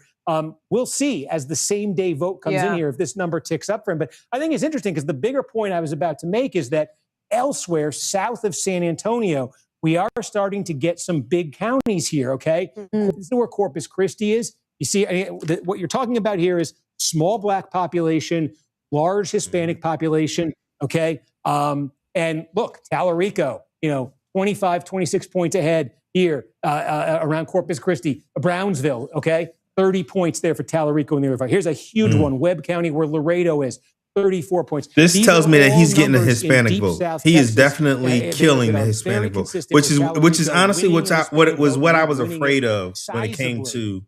The female, the woman, the Black woman that had. Yeah, I get it. What that Hispanic vote was going to look like in South Texas here, deep South Texas. I think we're getting a very clear look. Although again, I will say I'm interested. I knew he was going to win Hispanic vote, but he's crushing it. And my question is, if she wins, will they transition to her? Early vote. Absolutely. That's what I worry. You know why? That's what I worry. You know why? What's going to happen is that he'll endorse her and run with her. You know what I'm saying? He absolutely will. Yeah, they're gonna get a whole bunch of them votes. Maybe not all of them, but a big portion. But you need all of them. You need all of them. You need all of them in Texas. In Texas, you need everything, and then now they showing that she's way up. Counties that have sizable Black populations, where you would be looking, East Texas here. This thing, I get this right here. So here you go. Damn. This is where Jefferson County has the largest share of Black population of any county in Texas. There are no majority Black counties in Texas, but Jefferson County has the highest concentration of Black voters. And look at that. Crockett running at 80% here. But that's the smallest. 10,000 to 2,500 isn't. Again, this is numbers wise. I think I have a benchmark written down here for Crockett. 80%. I think she needs to get 80% out of Jefferson County. He's running at 80% in the early vote right here. So let's see if that continues. But that's consistent with the candidate who is winning the Black vote by overwhelming margin. So, Steve, we're about 36 minutes away from obviously the poll closed there in Dallas and that's Texas there. I would never ask you on a crystal ball, but if you were looking at sort of the next big places where you're looking to see vote drop in either in Texas, what's the thing you keep refreshing? Bring us up there with you. Yeah, look, I don't mean to take the easy way out on this, and I'm not refreshing because we know it's 10 o'clock, but it's Dallas because this is how many votes are coming out? Dallas ain't coming in for 30 minutes. Counting. Yeah, we've got this is the early vote from Harris County here. Crockett leading. Yeah, she needed more than that out of Houston. Yes, I think this is the county that Crockett needs to win. I think she needs to win this county by several points. I think when we looked at this one going in, she needed a lot more. Sort of like a toss-up, like a swing county. I think this is one. If Talarico is winning this, Talarico is feeling great about where he is statewide. This is early vote. So, what happens here? Now, the warning I got to give you on Harris County is they're notorious for giving you the early vote, and then the next day you get the same day, like 2 a.m. You get the same day vote. So let's see. Okay. They still got more voting to do. Guys. Well, it's not that they just. Yes, go. Let's go. What happened? Yes. Do we ever? Okay. Wow. Okay. This is Montgomery County, the Woodlands. Wow. This is the early vote. Again, this is Toast-based. I apologize. I've been saying it wrong. I only read these names on paper sometimes. But look at this. A monster margin in the early vote over the incumbent. 28 points. This is Toast. Crenshaw's going out. Yep. This is what happens when you sell your soul, man. The early vote there. You sell your soul and you in this district, and it's a 75. You sell your soul, but every once in a while, your true self comes out. to win the same day vote in there isn't enough loyalty for Donald Trump. You can't be loyal enough for him. He will fuck you eventually. Trump's endorsement incumbent in the House side in Texas, and he'll make you look like a fool before he do it. Like he needed it. Steve Kornacki delivering the drama. Wow, that is high drama. And I mean, Ryan, you're a to Navy that SEAL. point about a purity test. You should have some type of moral compass. You should have some type of like, fuck that. I'm not doing that. You know what I mean? Like you did one of the hardest things that you can do on earth. And for political expediency, you sold your soul and fucked yourself. You muted yourself there, bro. No, I was talking like, yeah, I'm with you. Okay. I agree. Yeah, and so now you're going down in the primary because you wasn't loyal enough. You should have been true to yourself. That's why Thomas Massey, who I don't agree with on damn near anything in the House, but he's true to himself, and his his district appreciates that. You know, whether it's the Epstein files, whether the stuff on Iran, he's a true libertarian, and he lives his life that way, and he votes that way, and he talks that way, not just behind the cameras, but in front of the cameras.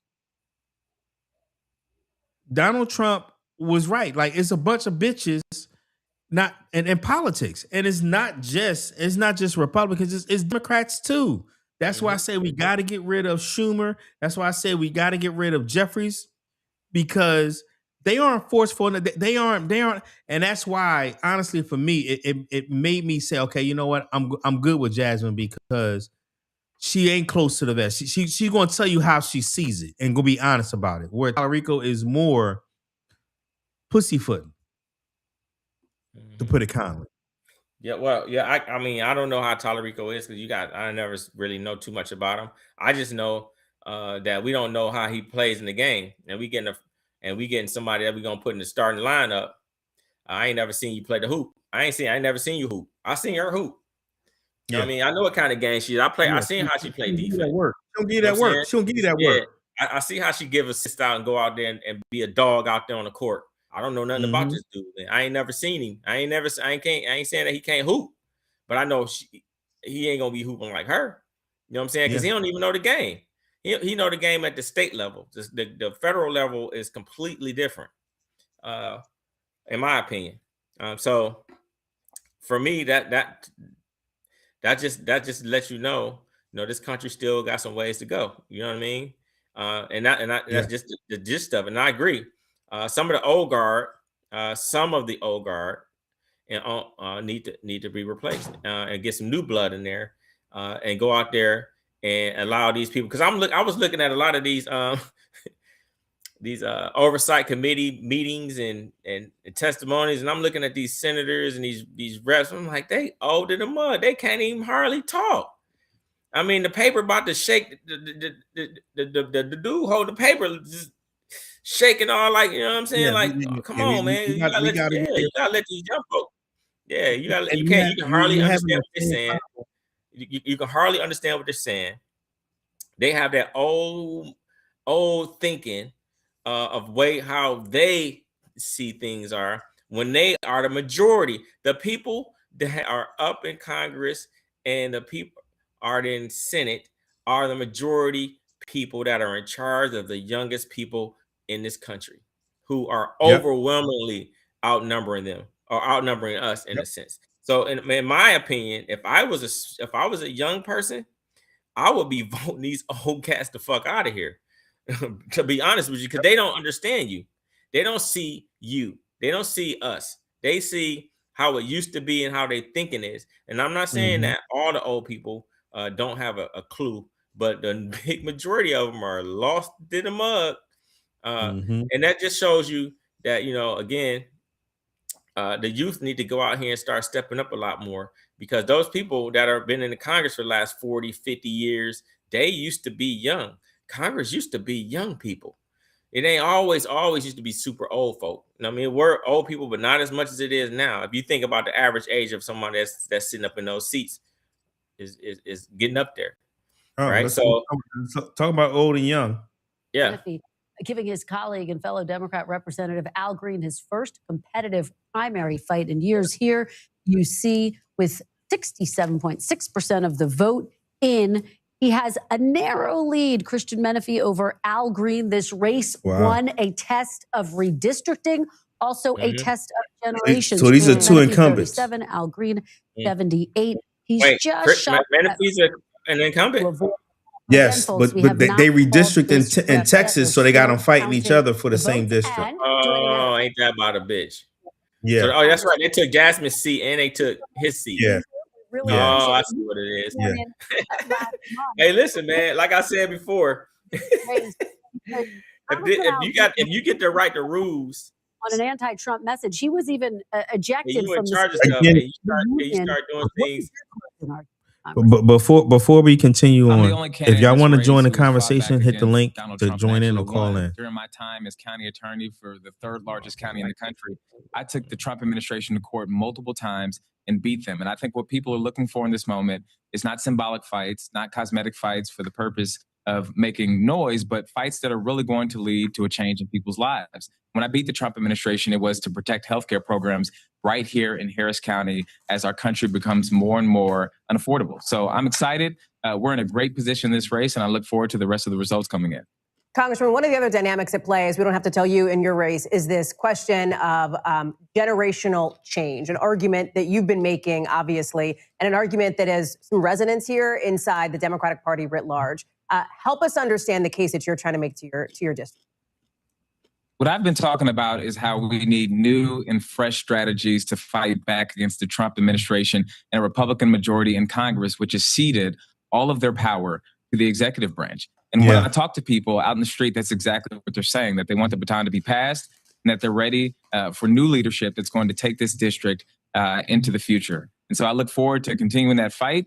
We've run an exclusively positive campaign focused on how I'm going to make life better for folks in the 18th Congressional District. And what's so incredible to me is I have never represented the vast majority of this district. I just got sworn in a few weeks ago. 60% of this district comes from Congressman Green's old district, yet we are still in first place, and I only have 3 weeks to my name in Congress. I think that's a testament to the work that we've done, to the hard campaign that we're running, and I look forward to the rest of the results coming in. So then what do you say to the argument that your opponent is making, that experience matters here, that you got to be in the fight to take the fight to the White House? The experience hasn't gotten as much. Despite all this experience that we've seen in Congress, the president is still launching an unsanctioned war on a foreign nation. Despite all this experience that we're supposedly seeing in Congress, America is still becoming more and more unaffordable while the president runs roughshod on our Constitution, on our laws, and on our norms. What we need is a new fight, creative strategy. And if the experience was so valuable, we would see the president being reined in, but we're not seeing that. And that's why people are ready to change directions. You raise the war. Of course, we know that there is a partial government shutdown. A number of Republicans making the argument it's time to end that government shutdown, not funding DHS because of potential fights and threats here to the homeland. What do you make of that argument? Would you reopen and vote to DHS given the war in Iran and these potential for increased threats? I would not. You don't get to violate the Constitution and then try to back your way into forcing funding of an agency that has terrorized people in our communities, including executing several people in the street in Minnesota. Congress needs to take back its power. It's more than Minnesota, by the way. An appropriate thing is required that before the president of the United States can launch military strikes abroad, putting American troops at risk and effectively declaring war on another nation, he must come to Congress and get permission. I think the argument that Republicans are making there is cowardly, and we should be focused on ensuring that the president is held accountable and is abiding by the Constitution. You think go ahead. No, I was just going to say, when you look at the numbers here, Congressman, and Kristen mentioned them at the top of this discussion here, do you think you will be, if you in fact hold on to this lead, do you think you'll be able to avoid a runoff? What are your internals showing on where this goes tonight? There is no crystal ball in politics. What I'll tell you is that we have heard from folks throughout our communities, and the responses have been fantastic. People are excited. All right, I just want to stop there for a minute because I want to talk about the government shutdown that we do have. DHS isn't getting funded, so Coast Guard isn't getting paid. FEMA isn't getting paid. There's a lot of different organizations. TSA isn't getting paid. So sooner or later, we're going to feel this at the airports. All of them deserve to be paid. But I will say this: ICE has money. Border Patrol has their money already. So something has to. Oh, hold on, we're coming back. To flip the state of Texas. I know that race is incredibly close right now. Both of them are dear friends, and I know that their heart is in the right place, and will do everything they can to flip this state. My commitment is, regardless of who wins that race, Talarico's up almost 90,000 votes. Texas, activating voters so that we can get to John 70? Cornyn, Okay. Ken Paxton, or whatever other crazy Republican comes Now out. we know Dallas is still out there. There's not a single vote from Dallas, so she may be okay with that number because Dallas hasn't come in yet, and she may think that she's going to make up that 70 in Dallas. But back to what I was saying, we have a serious problem when it comes to ICE and DHS, and I'm gonna go out and just say it. I think ICE needs to be abolished. I think the whole thing needs to be started all over again and reconstructed. And I understand that we had the hold on, we're talking some more about it. Let's go back to it. I'm sorry. Now his lead's dropping a little bit. Is so big and so broad that she can't make up the difference. The second is that Latino voters are overwhelmingly breaking his way, and she can't make up that gap. You know, in fact, one of his staffers said to me that they believe this thing will be over as soon as the polls close. What I'm hearing from Jasmine Crockett's campaign is they're up in Harris County. It's all about Harris County for them at this point. They believe that their voters are going to turn out today on election day. Overwhelmingly, Black voters will come her way, and they think that that's going to be the winning solution for them. And Matt, what are you seeing in these races? Obviously, we're watching the Senate race very closely. Senator Cornyn, Ken Paxton, Wesley Hunt. Seems like it's likely headed toward a runoff. Do you anticipate President Trump will endorse? I don't care about the Republican one. Right? I want to talk about the Democratic one right now. Wow, it sounds like Talarico was very confident. And like I said, that was my biggest worry, was the Hispanic vote for Jasmine. Hispanic vote as well as the crossover. And I didn't know if she was going to be able to offset that with getting enthusiasm and getting enough new people out there to vote. And it looks like it may be a problem already.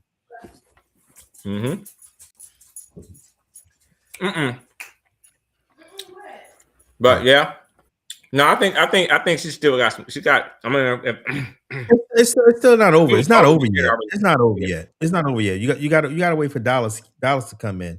But even then, if she gets, let's call it 55, 40, that's not going to make up 70,000 votes. You know, she needs to make up. Is that the only one left? Well, that's the only one that hasn't counted anything yet. But there are other little small rural counties, and that's the thing is he's going to pick up so many other white votes. Honestly, let's be honest, white votes in the rural counties. He's going to pick up the Hispanic vote in those rural counties and those other counties as well. That I'm gonna just say from the numbers that I've seen, I think she's in trouble. I hope she can win. But I think she's in trouble. I'm gonna say this again. If you want to come in and join the conversation, you're more than welcome to. Hit the link in the YouTube, or you can call I can't pick up the phone number right now. I am having some internet difficulties. Hold on, I want to hear what she has to say. Not just Democratic-based voters, but also Republican, disaffected Republicans. We've got a situation now where we've never seen before, where the American people, including those in North Carolina, are feeling down on this president's economic agenda, are feeling like the direction of the state and the country is not going in the right direction. So Cooper's got an incredible advantage. What I'm going to be watching is to see how he creates some distance between himself and the Democratic Party going forward. Talk about, when we talk about North Carolina, Ashley, too, how you see this race we've been talking about, Valerie Foushee, Nita Alam, and this sort of progressive versus very progressive primary. Continue what we were saying. Super interesting here. Foushee has. I think she's in trouble. I think she can obviously still pull anything out, but I think realistically, the rural counties are not going to go her way, and she's already down a lot. And I just don't see her making up. She needs to be up by 50, 60,000 coming out of Dallas. And I just don't see the numbers that's going to present that for her. I hope she can. I truly do. Because she is a fighter. She is a fighter, and that's what we need. We need fresh blood, and we need fighters. We need people that is ready to take it to this administration, is ready to be honest, and are ready to call out their colleagues. I just think it's going to be difficult. Yep, I agree. Again, if y'all want to join the comment, please go ahead and hit the link and join in. Or comment as well. Well, go ahead, Ronnie. No, I agree, 100%. But again, got time. I mean, the clock ain't zero yet, so no, it's not. It's not. Some much stranger things happen. But if it was again, like if it was the case to where it was already too far away to where what she has no opportunity. If they were projecting, it'd be over with. Yeah, obviously, they're not projecting it. Right. So I gotta hold out hope. You know what I'm saying? To where where it's just so she's down 79,000 right now with 45% of the voting. She actually gained a little bit. Yeah. But it's only 45% of the vote. So there is a chance. But again, the problem is, other than Dallas County, I don't know if she's going to win many other counties. I don't see her winning many of the rural counties because there's not a lot of black folk there. And it's going to be more predominantly white and Hispanic there. And he's winning in both those demographics. That's just a fact. That's just a fact. So it's going to be very difficult if she doesn't come out of Dallas with a huge lead when they do. I understand it's going to be the early vote as well as the same day vote. No, I agree. I agree. What's the same day vote thing? So we vote. No, that's today. So the same day vote is today. So because of so we have early voting here, which is a week and a half to 2 weeks of early voting, meaning you can go to the polling place whatever time they're open, Monday through Friday, Monday through Saturday. Actually, you can go and vote, and you can vote anywhere in the county here in Texas. So it doesn't necessarily have to be your precinct. You can go anywhere in the county and vote. And usually during the primaries, they'll let you do the exact same thing. You can vote anywhere in a county and vote, but on same day. So same day is literally that Tuesday. So the Tuesday today, you can vote, and usually you can vote still anywhere in a county. The Republican Party, because in Texas, you can go in to go vote, and you say, hey, I want a Republican ballot or I want a Democratic ballot in a primary, and they'll give it to you. It's open voting. The Republican Party said, we don't want by county voting. We want on election day. We want by precinct. So because of that, a lot of people in Dallas County was disenfranchised because they didn't know that they needed to go to their actual precinct instead of anywhere in the county.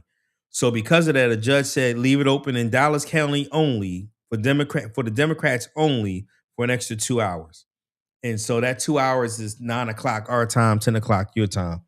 So here in 10 minutes, they'll be able to release the early voting, which stopped on Friday or Saturday. I can't remember. Yeah. They still have to count the same day, which is today. All right, they threw a wrinkle in there.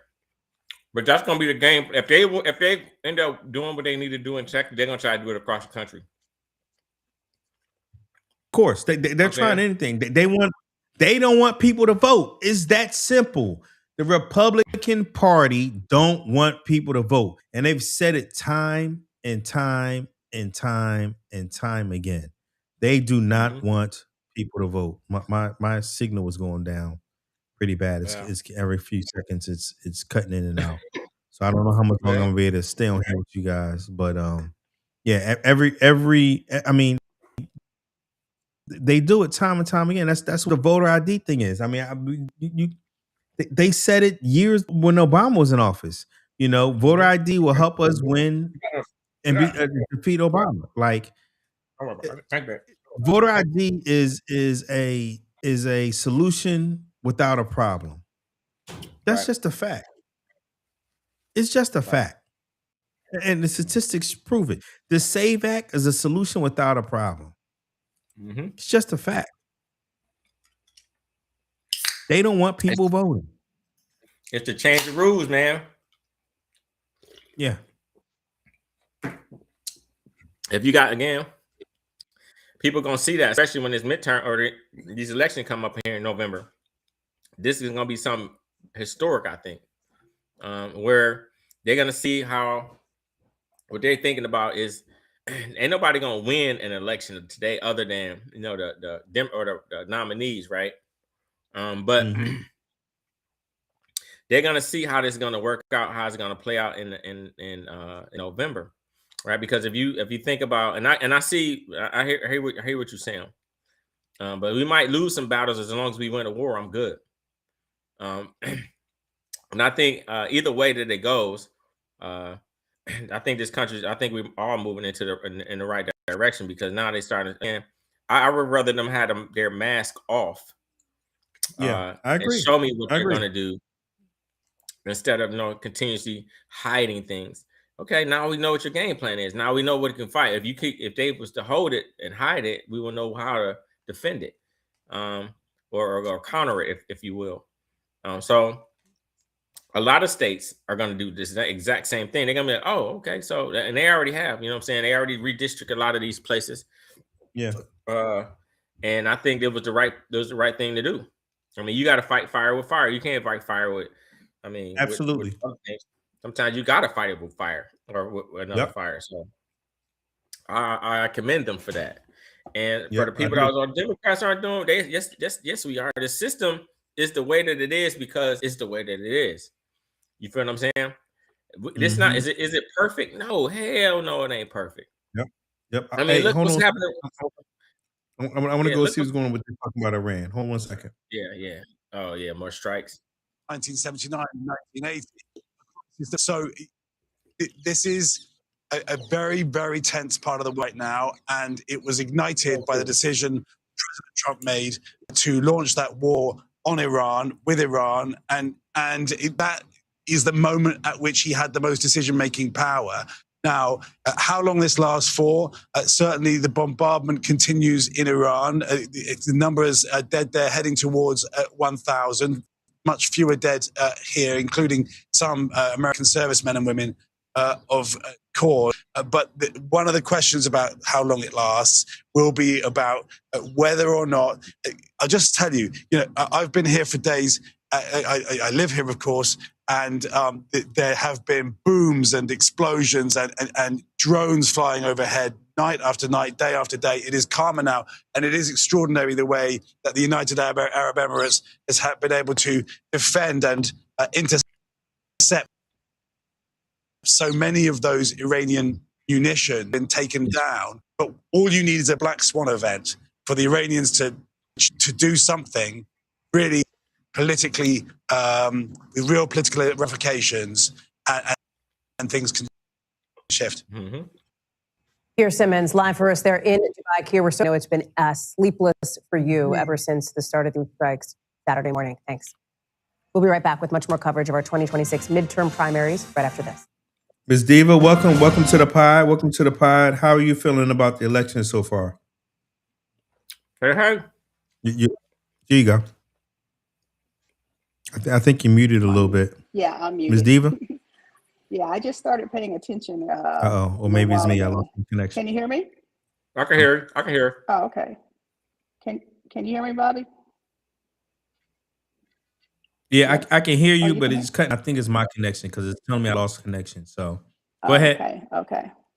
Yeah, I was, I'm a little concerned like you about Jasmine's numbers coming in, but Dallas closes in 4 minutes, and I think Williamson County is not going to go for her anyway. But I don't know. I'm in wait and see mode. Mm-hmm. Yeah. Mm-hmm. Yeah, I'm concerned for, to be honest with you. I am. This isn't And I know looking if looking Talarico good. wins, they're going to bring up, what he said about Colin Allred. I know they're going to do that. They're already talking Oh about yeah. it. So they're going to make it try and turn him into a racist. And I was watching something today, that said, Talarico, he was originally going to run for governor.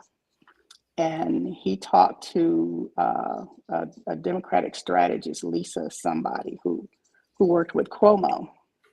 And she supposedly flew him to New York. Her name is Lisa. I'll have to send you the link to what I was watching. This woman was talking about it. Flew him to New York to convince him to run. When he came back from New York, he decided to get in the Senate race because he was originally looking at running for governor.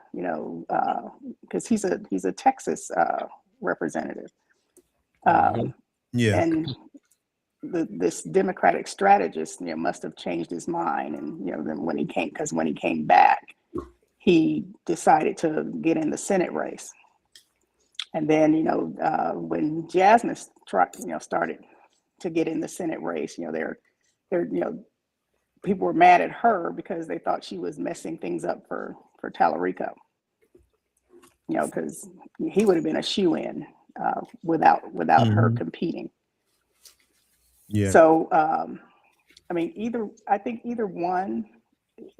Well, no, I'm not going to say either one. She's got the experience, that he doesn't have in Washington. So, and I think I think you used the analogy about putting, or maybe Ronnie did, about putting a rookie in the game and you haven't seen him shoot yet. Yeah. Yeah. That's kind of like, that's about what it is. We don't know. He's good in the state house, and he was fighting for students and against vouchers, and he was good for Texas, but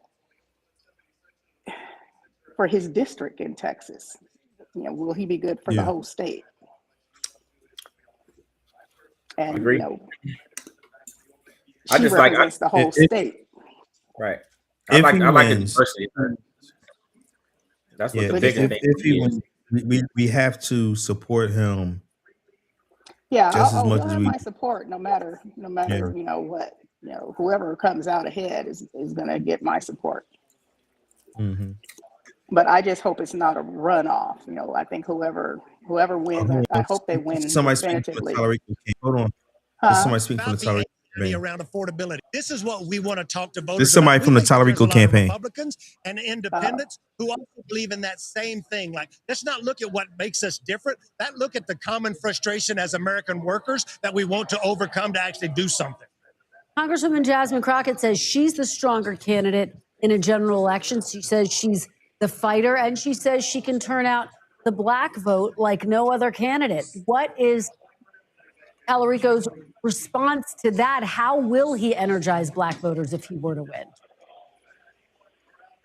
I think you can do that and reach out to independents all at the same time. Like, I give the Congresswoman credit. She's had an incredible record, and she's done really wonderful in this primary with African Americans. When this thing's over, whoever wins, we all got to come together because the Republicans are the opponent here, not each other. Whoever wins tonight, we coalesce as Democrats with black voters, Latino voters, white voters, Asian voters, and we say the Republicans are the problem, not the Democrats. And we are, of course, the backdrop is this war with Iran that just started several days ago. Does that become a part of State Representative Talarico's argument if he were to win? Absolutely. Nobody wants to send our boys and girls overseas to fight and die. Nobody wants a war. Donald Trump is our president. He said he didn't want a war, and now we're at war. American people are tired. They can't build their own schools in their own neighborhoods. They don't want to see their tax dollars used bombing other children in other countries. You're going to see a lot of distinction between what we stand for and what the Republicans stand for. And if the Republican race does go to a runoff, the polls show that the Democratic candidates have a better chance at this point against a Ken Paxton. Is that how you see it? Or do you think that a John Paxton would be just as competitive? Look, I'm a realist. I've been doing this a long time. Is it easy to win as a Democrat in Texas? No. But James Talarico is showing, and other campaigns are showing, that a lot of people are showing up to vote. A lot more than have ever voted before in a Democratic primary since 2008. Something special is happening, and you have to ride that wave to November while making your case to the American people and to the Texas voters about what you're going to do to make their life better. That's what this election is going to be about. Who do you trust to do that? Republicans have been in charge of Texas for over 30 years from top to bottom, and people's lives have just got worse, and that's going to be the argument. I got to ask you one more question, because Texas has been Democrats' fool's gold for a long time. Chuck, why is this cycle different, do you think? Why do you think they can do it when they haven't run a Senate race in Texas in more than 3 decades? I wish I could argue with that, but I've been one of those roosters. Exactly what you're talking about. But what you're seeing now with this turn is a reason why you can believe. If we had low turnout, and it was every other year, and it was another election, it would be over. But the turnout that's happening in Texas. Okay, Chuck, thank you so much for being with us. I know a lot on your plate tonight. We appreciate the time. Thoughts, everybody? Thoughts? Oh, I agree with what he's saying. Democrats have been energized this election, but I don't think we can look at the lower turnout with Republicans and say, we're outvoting them. We have a lot more at stake with these primaries, and it's getting people out to the polls, that have never gone out to vote in primaries before.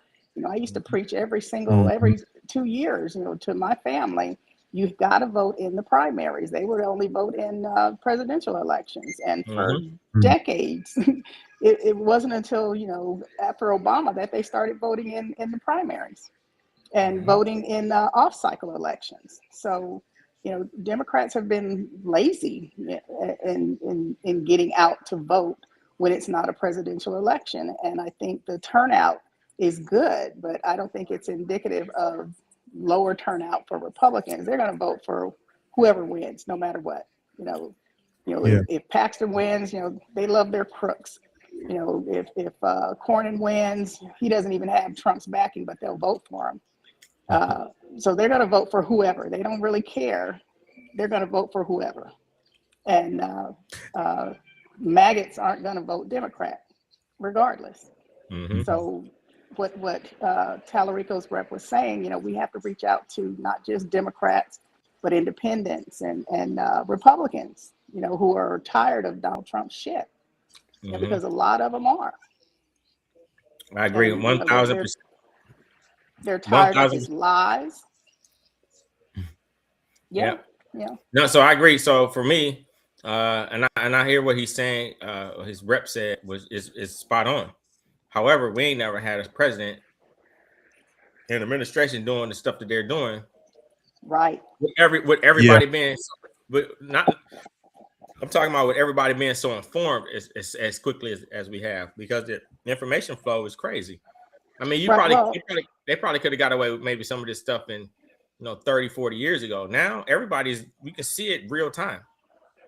People are informed, but they're also misinformed, and that's the 100%. problem. Yeah, 100%. Yep. And they'll believe anything that comes out of the Trump administration. Lies.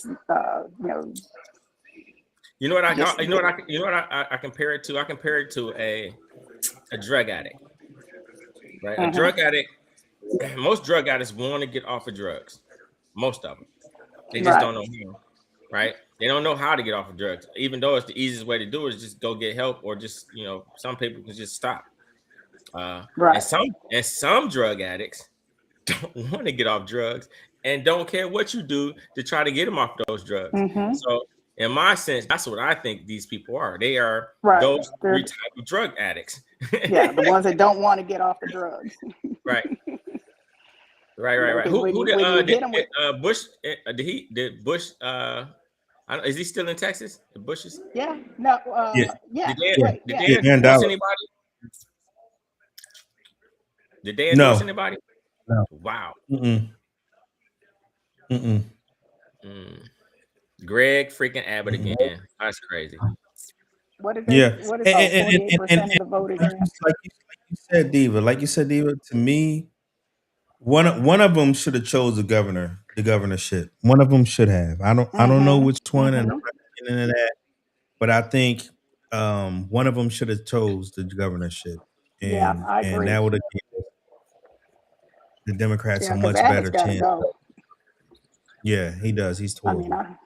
I voted for Hemi Hosa, and she's probably going to win it, without a runoff on the Democrat side. But I don't think it'll be Abbott and whoever wins on the Democrat side. Get dug in. I'm gonna have to get off of here, y'all. I was hoping to get the next numbers from Dallas, but my connection is cutting in and out pretty bad. It's keep telling me that. So I'm gonna come back on tomorrow so we can do our normal podcast on Wednesdays. All right. So I'm gonna be on tomorrow, and we'll talk more about actually who won. We should know. Yeah, we should who know won by then. Yeah, we'll have the results. Keep the faith. Keep the faith. By then. But hope alive. Look like we got 300 difference between the two incumbents in Houston. Yeah, between Al Green and so I think this is a part of their their agenda, though, is to have these people, these Democrats, fight against each other too, because they kind of already know who they guys are going to be. Yeah, that's what they're hoping. But it is what it is. All right, bro. All right. I'll see y'all tomorrow. Appreciate you, all right, see y'all. Bye. Bye, bro. Oh, Bobby. Yes. Unc said go look at them Sixers. Oh, all right. You really don't want to do that. From Twitter, it sounds like they're doing good. Yeah. Yeah.